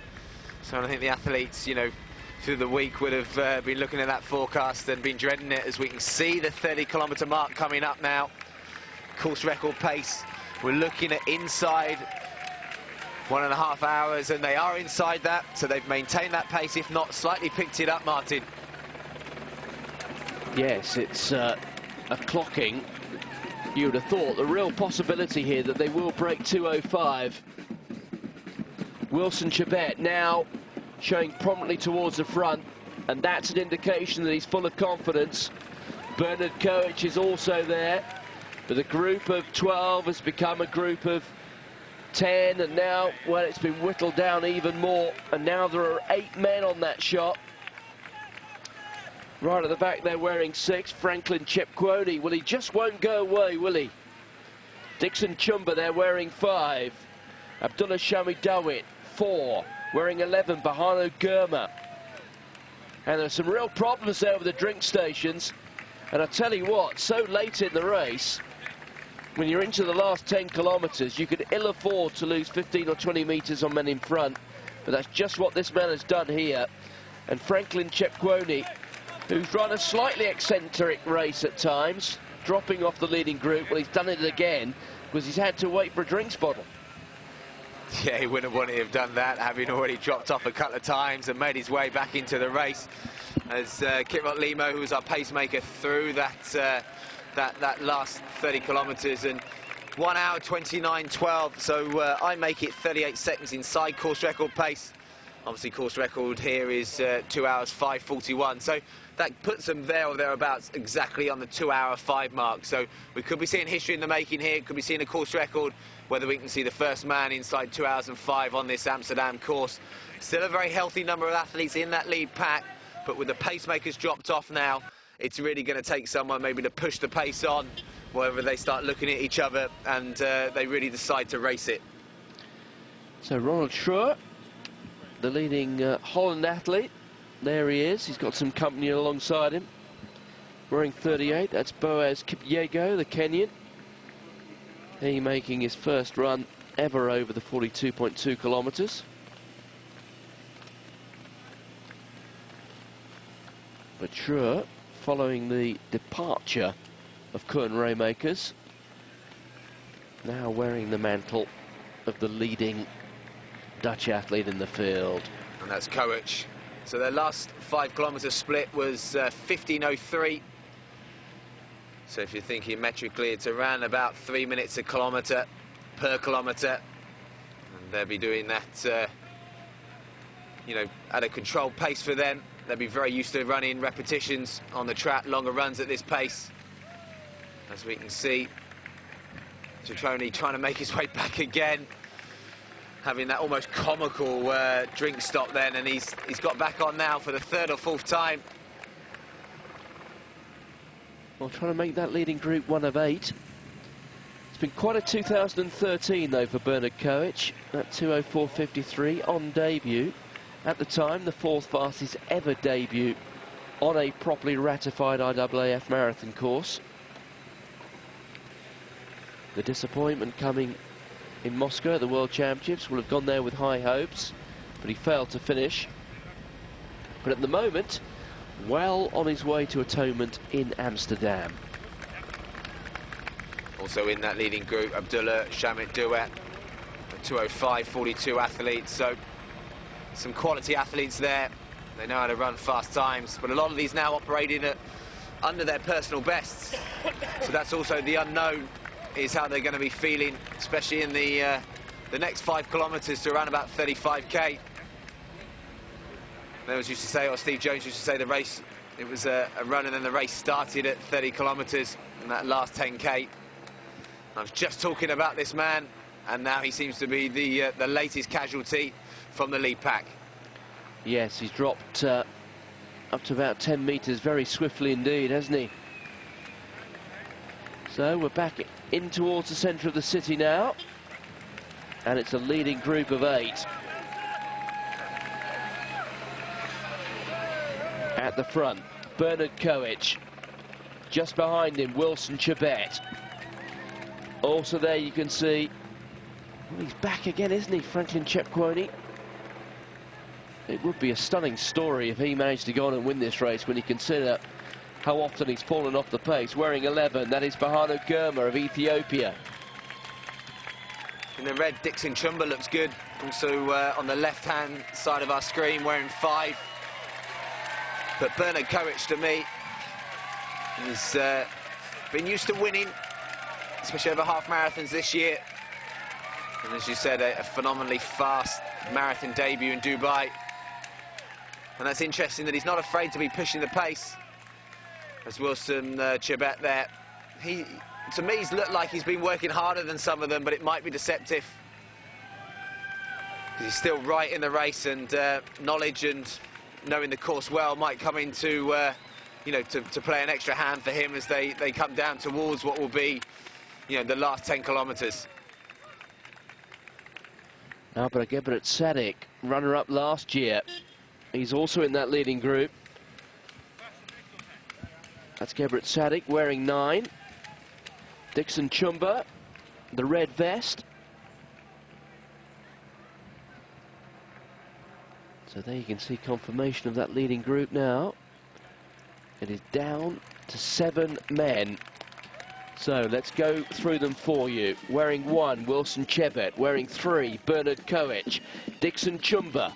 5, Franklin Chepkwony. Wearing 6, Abra Gebret Sadik, the Ethiopian. 9, his fellow countryman, Bahano Gurma, wearing 11.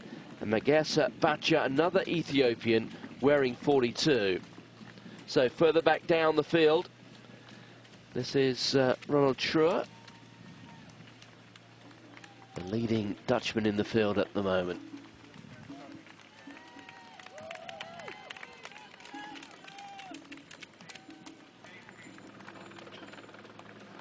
Yeah, his position will be improving almost minute by minute as some of these from that lead pack step off.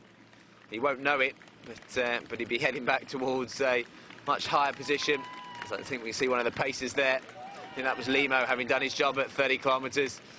And now it looks like his job's turned to chief cheerleader for these athletes coming through. His job's been well done today to bring them through exactly on 2 hours and 5 pace through that 30 kilometres. He's done a phenomenal job there. And the early pacemakers all played their part. As it's still Bernard Koech there. He's got that beautiful arm action. It almost looks like he is running on the track, but nice and strong as our leaders on the screen there. And it is down to six of them, I think I can count there, with some slight gaps coming back out. And we could have lost another athlete from that lead group again.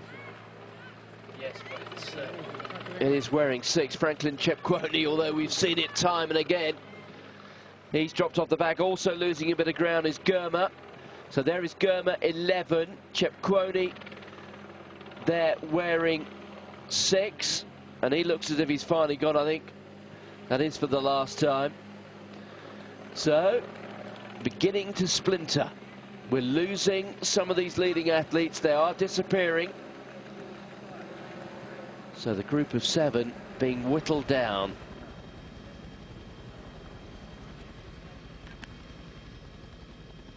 So the city of Amsterdam waiting to welcome a new champion, and it's going to happen in something like the next 26 minutes. Well, it's a group of 5, and we're starting to see a bit of a move at the front. Germer just slipping back a little bit, although it's only about 10 metres, wearing 9. That's Gebrit Sadik, the runner-up last year. Bayabel wearing 42. And here he is, he's on his toes. And Bernard Koech, well, clearly in the sort of form which gave him that outstanding debut in January in Dubai when he broke 2:05. And 2:05 will be his target here. Chebet in second place. So it's Koech 1, Chebet 2. There's Dixon Chumba, not really responding to the moves up in front. Chebet's working super hard to try and get back to Koech. Obviously, as we said earlier, nicknamed Mr. Amsterdam. Phenomenal debut here in 2010, and then twice winner. He won't want to give this up, having you know, made it his own the last couple of years, and he won't want to see someone win and break his course record. So he'll be trying to make his way back to Bernard Koech. And I think if this does come down to who knows the course better, but Koech does look like he's turned the corner from that performance in Moscow, and seems to be maintaining, if not slightly stretching out that lead. Yes, the athlete wearing blue there, Yekeba Bayabel of Ethiopia, well, he came into this race with a lifetime best of just 2 hours 18:38, so he's something of the mystery man in this leading group. Doesn't have the most comfortable running action, the rolling shoulders, but he's doing a good job here and certainly on his way to a significant lifetime best. So something like 24.5 minutes remain in this race. Bernard Koech out in front, on his toes. Well, that advantage, 10 metres. If he can maybe double that, it starts to be a little bit significant. But Wilson Chebet, 2 times a winner here. The first suggestion, the first hint of pain on his face. But look at Bayabel behind him. Not the most comfortable running action. It's proving very effective indeed. As you said, a late addition into the field, and he's not just come to make the numbers up, but he's been a major player here. We see Germer there, a slightly hunched style, doesn't look anywhere near as fluid as the athletes in front of him. But he's not given up the chase yet. There's a couple of metres back to Chebet in third place at the moment. And Koech slightly deceptive with this camera angle from the more aerial shot we had just now. It looked like he'd doubled his advantage, but with 2 of them in this lead group, whether they can, oh sorry, chase pack, whether they can work together, alternate certain sections, and by doing that they might get back to Koech. But Chebet for me looks slightly better than he did about 5 kilometres to go, 5 kilometres ago. But it is Bernard Koech who's looking out front. I would have thought they'd know from each kilometre split that they are right there on course record time, and for him, with a 2 hour 4:53 personal best, he's probably operating there and thereabouts, right on his personal best schedule. Let's just tell you a bit about this Yekeba Bayabel. He's just 21, doesn't turn 22 until next month, but he's been in good form this year. He has run a 62.5 half marathon, but in the quality, the company that he's keeping here, that's pretty modest, really. He ran a race in Hamburg as well, where he went through 25 Ks in 1:14:51, and then 30 Ks in just inside 1.5 hours. But Bayabel certainly having the day of his life on the roads of Amsterdam. Chebet looking a little bit uncomfortable. Look at that. It's a real return, isn't it, from wearing 11 there, Bahano Germer.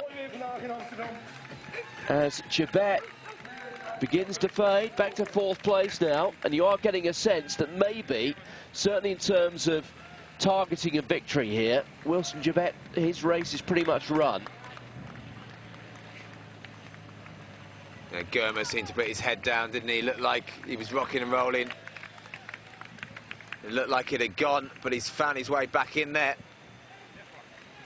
So waiting for that 30-kilometre split to come up. Obviously through 25 kilometres, right on pace there. So look, waiting for that 35-kilometre split to come up. As we can see, the first Dutch athletes out there, one on Schroer.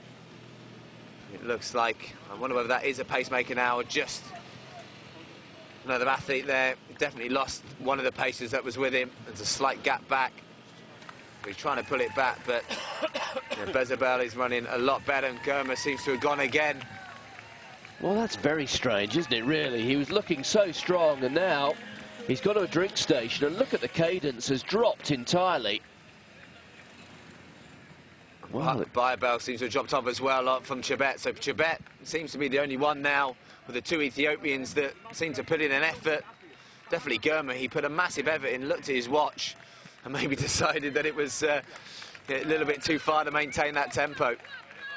Oh, it's another disaster at the water station. Well, I simply cannot understand why athletes at this stage of the race stop, turn around, go backwards, cost themselves 40 or 50 metres.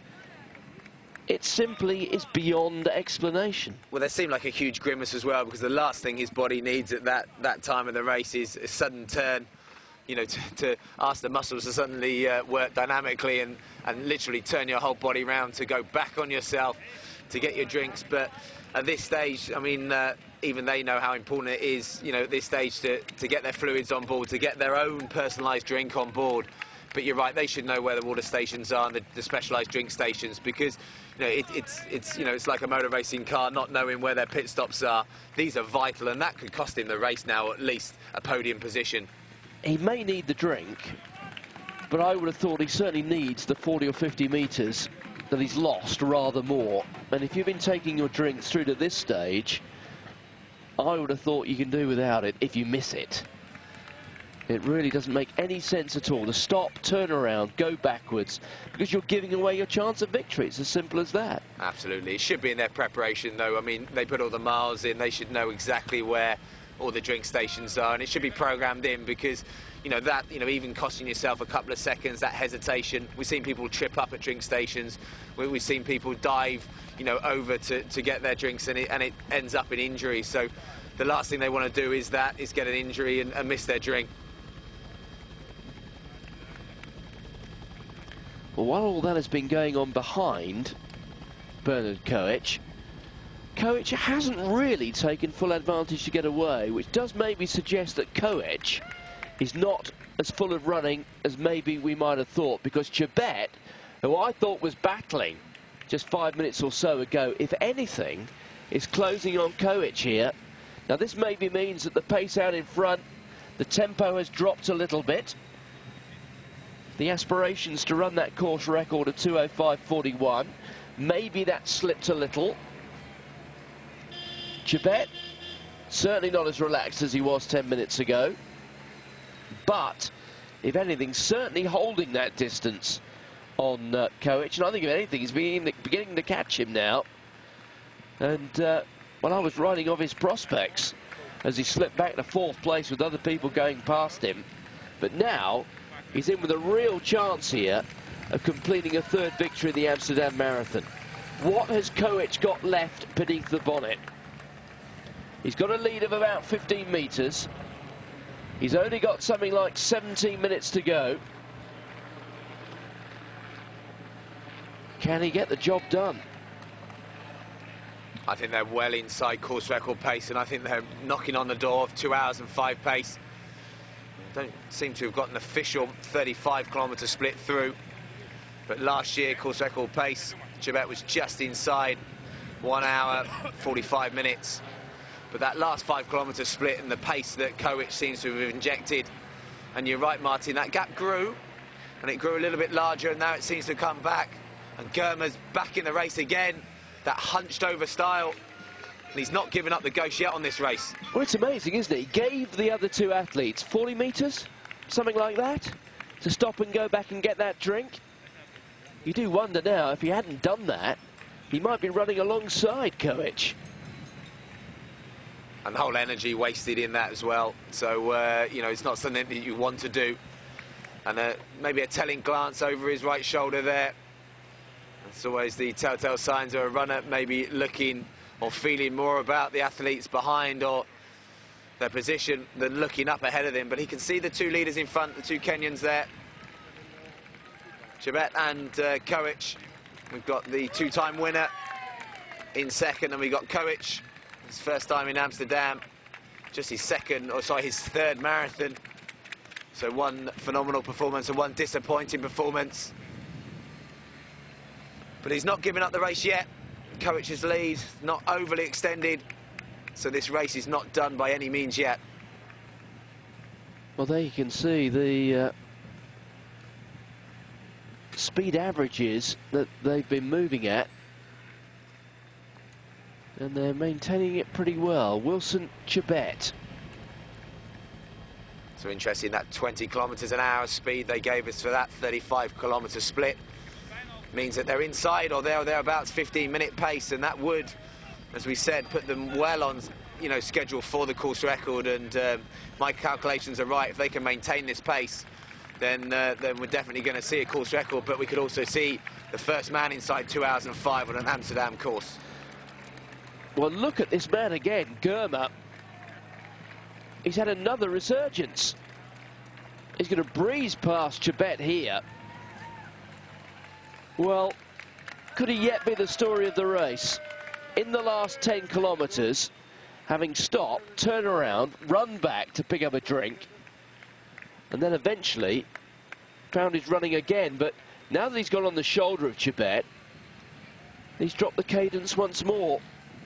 He's certainly not running at anything like a consistent pace, is he? But now he's moving on again. Well, in his sights, Bernard Koech. And Koech, well, he must be starting to get a little concerned there. Be interesting to see just what he's got, because he's held that gap of something like 20 metres, but it's not really gone beyond it. And at this level, so late in a major city marathon, that sort of lead really is nothing. Yeah, the Ethiopian Germer is definitely pulling that gap back. Said it's an ungainly running style. He's fairly stocky for a marathon runner, but he's showing good strength. And you're right, if he hadn't have had that mishap at the drink station, he would be right on the leader's shoulder now. But he seems to have got second, third, even fourth wind. Koech is maintaining his pace. And Chebet, he's not giving up this Amsterdam marathon. He talks in the week of fast times, talks in the week of course record. He's obviously shown that he's in shape. He's got himself in shape again for this Amsterdam marathon. But whether he can make it a hat-trick of wins here, and in the position he's in at the moment, will mean that you know, if he was to maintain this, it'd be 4 Amsterdam marathons and 4 podium finishes. But he won't want to give this title up, and he won't want to go back to Kenya, being Mr. Amsterdam that only came third this year.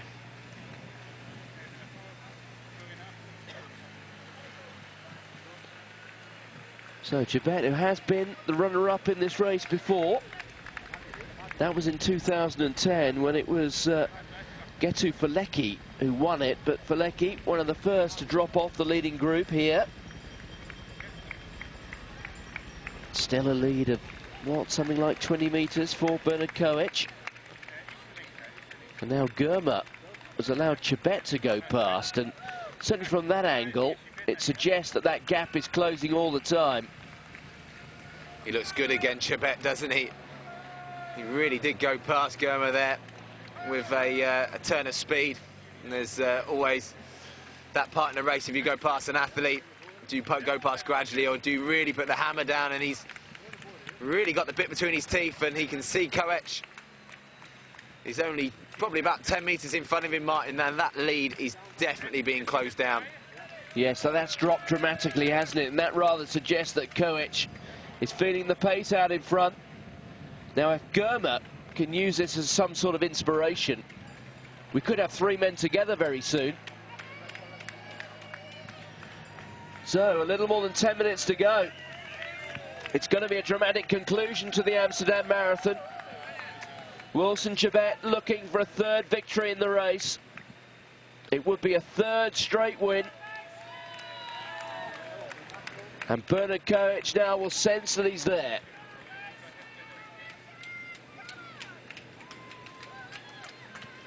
So Chebet and Koech are together. And we're inside the last 10 minutes or so. What has Germer got behind them? Now, what will Chebet do here? Will he try and really hurt him and kick on? Well, hugely interesting that none of them went for a drink then, did they? None of them went for a gel. They just ran past it as if they didn't exist. The race was on, and especially with Koech having led probably the last 15, 20 minutes of running, that then he would be surprised to see Chebet catch him.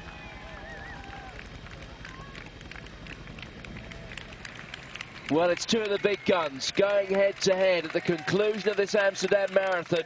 And Wilson Chebet, second in 2010, the winner in 2011, the winner again in 2012, has now opened up 10 metres on Bernard Koech. Koech, who only ran his first marathon run at the start of the year, he ran very, very fast indeed, having said that, sub 2:05, so he's got a faster lifetime best than Chebet. But Chebet, the man who knows these streets so well, is now kicking on, and it seemed as if his race was run not that long ago. But Koech simply hasn't been able to keep going, and this is the moment when Koech looked across and saw his great rival alongside him. Chebet says he loves coming to Amsterdam. He's a bit of a local celebrity here. They really embrace him, and his cadence has changed in the last, 2 kilometres, especially when he got level with Koech. Again, it wasn't a case of running side by side for even a couple of minutes or a kilometre. He really did put the pace down, and he's moved away. And barring disaster, this will be a hat-trick of victories. And at one point, we did think his race was dead and buried, but the race has changed hands so many times today. There's been lots of positions jostling within the pack as well. But there's no doubt in Chebet. He ran his fastest split in last year's race between 35 and 40 kilometres. He ran in 14:19 seconds. So he knows how to run fast on this course, and maybe that's what he gears his training towards, and he's doing exactly the same today. So the Fondle Park, and the athletes now inside the last 10 minutes of running. 3.2 kilometres remain. It's 3.2 kilometres between Wilson Chebet and a hat-trick of Amsterdam Marathon victories. And he's looking strong now, stronger than he has done for a while. And he really is kicking on. Bernard Koech has had no response. It would appear that Germer, the Ethiopian, who we thought for a while would be a major threat, well, he's now dropped back. So Ronald Schroer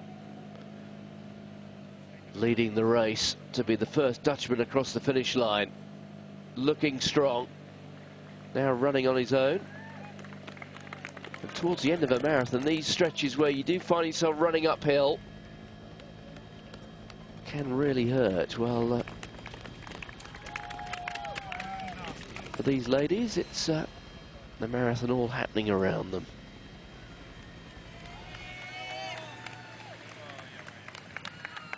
Wilson Chebet, his lifetime best 2:05.27, ran that a couple of years ago in Rotterdam, and this certainly where Rotterdam is concerned, because this year was not such a happy hunting ground for Wilson Chebet, the great port city in the Netherlands. Well, Chebet failed to finish the marathon there, but returning to Amsterdam in the autumn, there's certainly more to his liking. Course record 2:05.41. That's the magic number to keep an eye on. 2:05.27, his lifetime best.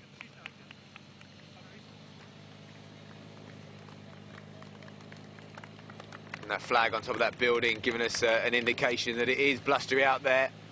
It seems as if it is slightly on the chest of the athletes now. especially for sure without his pacemaker now, without the group of athletes for comfort. Looks like he's got a battle around about 5 minutes behind he was at the 25 kilometre mark, so maybe that's extended, especially with the pace that Wilson Chebet is throwing down here. We're looking at 1 hour 59.18 at the 40 kilometre mark. Will be right on his schedule from last year. I think they've dropped outside slightly of the 2 hour 5 mark that they were on for, but they're still inside course record pace, or they were just a kilometre or so ago. And if anything, he looks like the pace has increased. As I think we can see in front, that is the 40 kilometre marker. And so we're looking at a time inside 1 hour 59.18. It's going to be well inside that by around about 30 seconds. So that last kilometre, that last mile or so, he's picked it back up again. So projected at the moment a time of around about 2 hours 5 and 15 seconds there or thereabouts. So he's on course maybe for a personal best. You said it's from Rotterdam, 2 hours 5:27. So we could be seeing him record a course record, a personal best, and more importantly, a hat-trick of victories here. Yes, promising to be a very special day for Wilson Chebet. Hasn't always looked as if it would turn out this way, but when Bernard Koech went to the front, he was really on his toes and looking very strong, but having established a lead of 25 or 30 metres, well, he couldn't kick on and go on further, and that was a source of encouragement to the likes of Chebet, who must have hoped and thought that maybe Koech really wasn't feeling as good as he was looking. And Chebet now, the shoulders rolling a little bit, but inside the last 2 kilometres. And he will now recognise that this, the last 5 minutes of the race, the course record, 2:05.41, lifetime best, 14 seconds faster than that. Can he join the sub 2:05 club? That might be a little bit too much to ask, but that certainly, from his viewpoint, would be a major achievement.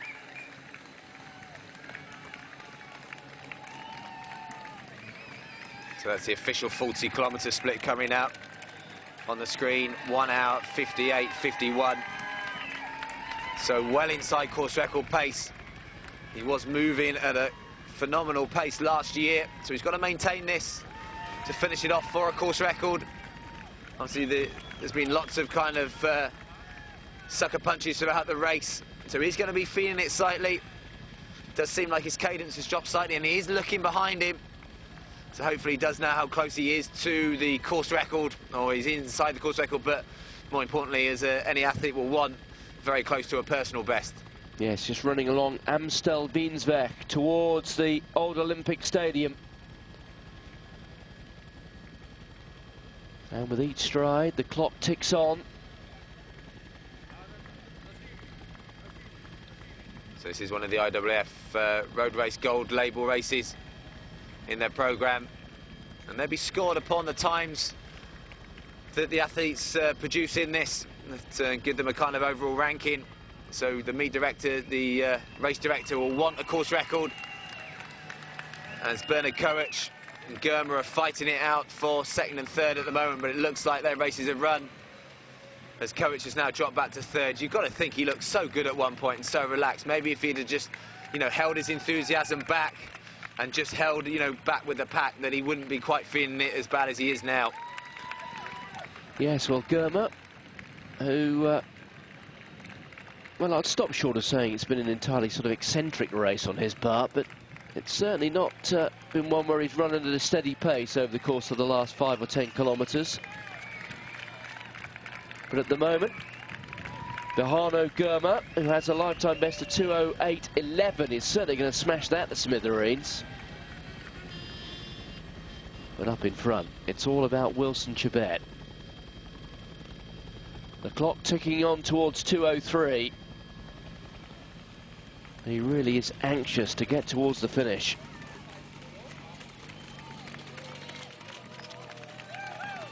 Ronald Truer on his own, as he has been now for a few kilometres.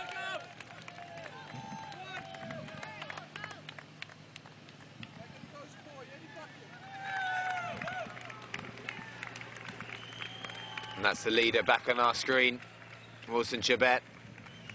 A few anxious looks behind him, but he don't think he could have seen anyone that close to him, but that probably shows how much he's feeling it, as he's only got sort of a couple of minutes left of running, and the history in the making here by becoming the third-time winner of the Amsterdam Marathon. And he could well be onto another payday by taking down his own course record. As I said, it didn't look certain during parts of this race as we get a great overall shot of the Olympic Stadium. The Olympics held here in 1928, where the marathon was won that day in 2 hours and 38 by a Frenchman, I believe. Yes, how times have changed. Here he comes, Wilson Chebet. The clock ticks on towards 2 hours and 4. Can he somehow get inside 2:05? It's looking very unlikely, I'm afraid. The stadium up ahead of him. He will be thinking more in terms of that course record, 2:05.41 from last year. Certain now of a hat-trick of victories. That will be the major achievement for him. Bahano Germa appears to have won the race for second place.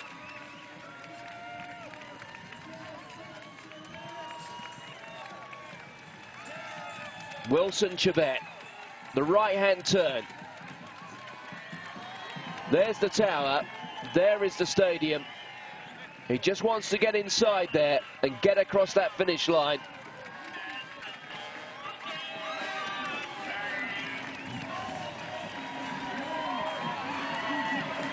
Germa coming through for second place. And here he is.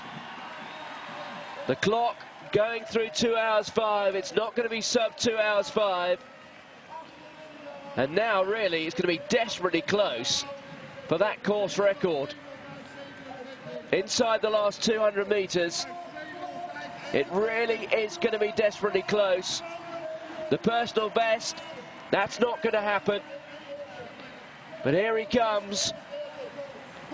2:05.41 is the time he's looking for. He is just going to do it. It is a course record by, subject to confirmation, 6 seconds. That's great running by Wilson Chebet to come back and to win this race 3 times. So to get your preparation right 3 times. Made his debut here, as we said, in 2010, where he finished second. Oh, I'd be absolutely delighted with that, and to take the course record down as well. As we see Germa, who, as we said, had an erratic race, but he'd be knocking 2 minutes off his personal best. There'll be people that will watch that race and think that he can go faster. I definitely think he can go faster if he can get his drink stations right and a little bit less erratic in the pacing. And I wonder whether Koech has held on to that 3rd place. He deserves it. Yes, he has. Deserves it. He made the race in that second half. Really did ask the questions, and that makes up our podium as he finishes in just inside 2 hours 6.5 minutes. But no doubt in our winner, Martin. So, 1st and 3rd for Kenya. An Ethiopian coming through in 2nd place. Koech, partial atonement for that disappointing run in Moscow at the World Championships. But the winner, Wilson Chebet. A winner for the 3rd straight year and breaking the course record again.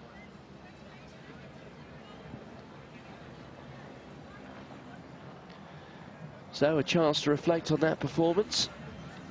It's, well, didn't always go entirely to plan, and certainly at one point looked as if he was going to be doing well to finish in the top 3, but 1 or 2 events ahead of him, and Bernard Koech, perhaps not as strong as we thought he might have been, but Chebet showing his nous, his ability to get the job done on roads that he knows so well.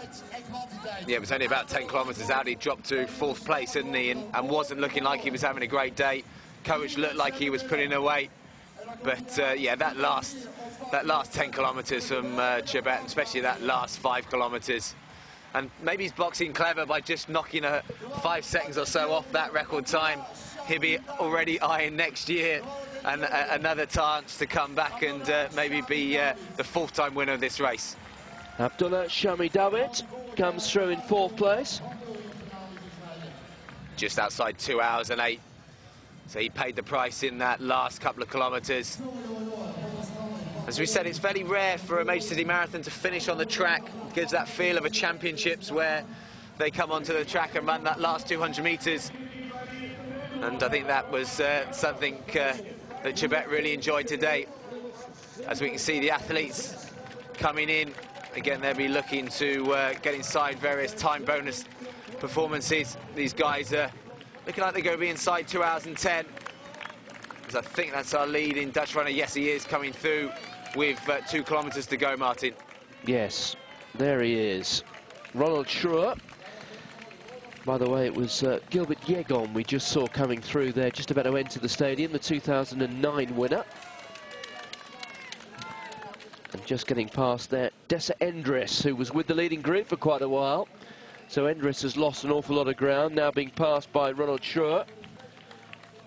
Yeah, a decent run this from Endres paying for that early pace. Only a 2 hour 14 athlete, and he was operating a lot faster than that. Schroer would have been picking off runners as he went. As I said, his position would have been going up almost kilometre by kilometre, as some of our leading runners would have been dropping out. There's a great aerial shot. So Yekeba Bayabel coming through. He's lost a lot of ground in the closing stages. He was very prominent relatively late on, breaking 2:10. That's a lifetime best for him, even so. Well, at one point he looked like he might be a threat to winning the race. You know, he was someone, the late entry into the race, and he was closing in on our leader Koech, but he's paid the price massively in that last few kilometres. That's Franklin Chepkwony. Just in front of him was Gilbert Yegon, the 2009 winner. So those athletes all through inside 2 hours and 10.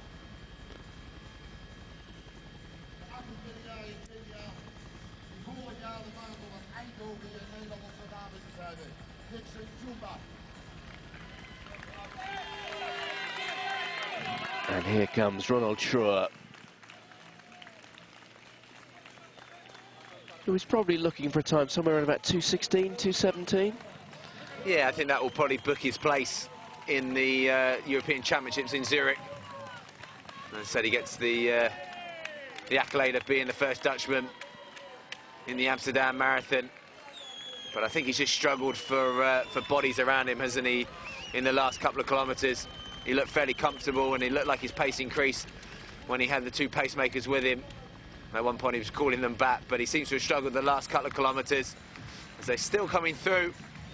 But there's some tired legs. We saw that lead pack. They were on record pace, and there was big numbers, weren't there? 17, 18 of them up until 25, 30 kilometres. And then it was dramatic how quickly each of them dropped off and how the lead changed hand, and we saw some of the runners up there, you know, even up until the later stages. But it was experience that really told today. Chebet, and a hat-trick of victories here. A second time he's taken down the course record. And as I said, I still think that there's a sub 2 hour 5 clocking on this course. And I think the organisers will be grateful and thankful that the weather turned out to be much better than predicted. Yes, it looked rather like Gebre Sadik, last year's runner-up, just coming into the stadium there. So his clocking will be somewhere around about 2 hours 11 and a half. Meanwhile, Ronald Schroer, pain etched across his face. This last few minutes will feel as if it goes on for an age. So Schroer just moving over to the side of the road. He's holding his side a second ago, which maybe indicates a stitch, Martin. Not something you want in the last kilometre or so of the marathon, especially if he's on for a personal best. Not too long of running in his legs. Looks like the cadence has dropped. He looks fairly tired out there, but hopefully this home support should see him through.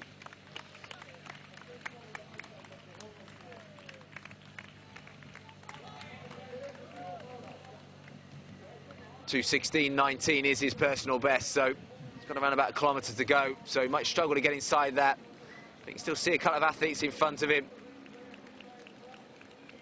but those look like very tired legs, unlike Chebet, who was flying through this section on his way to another course record.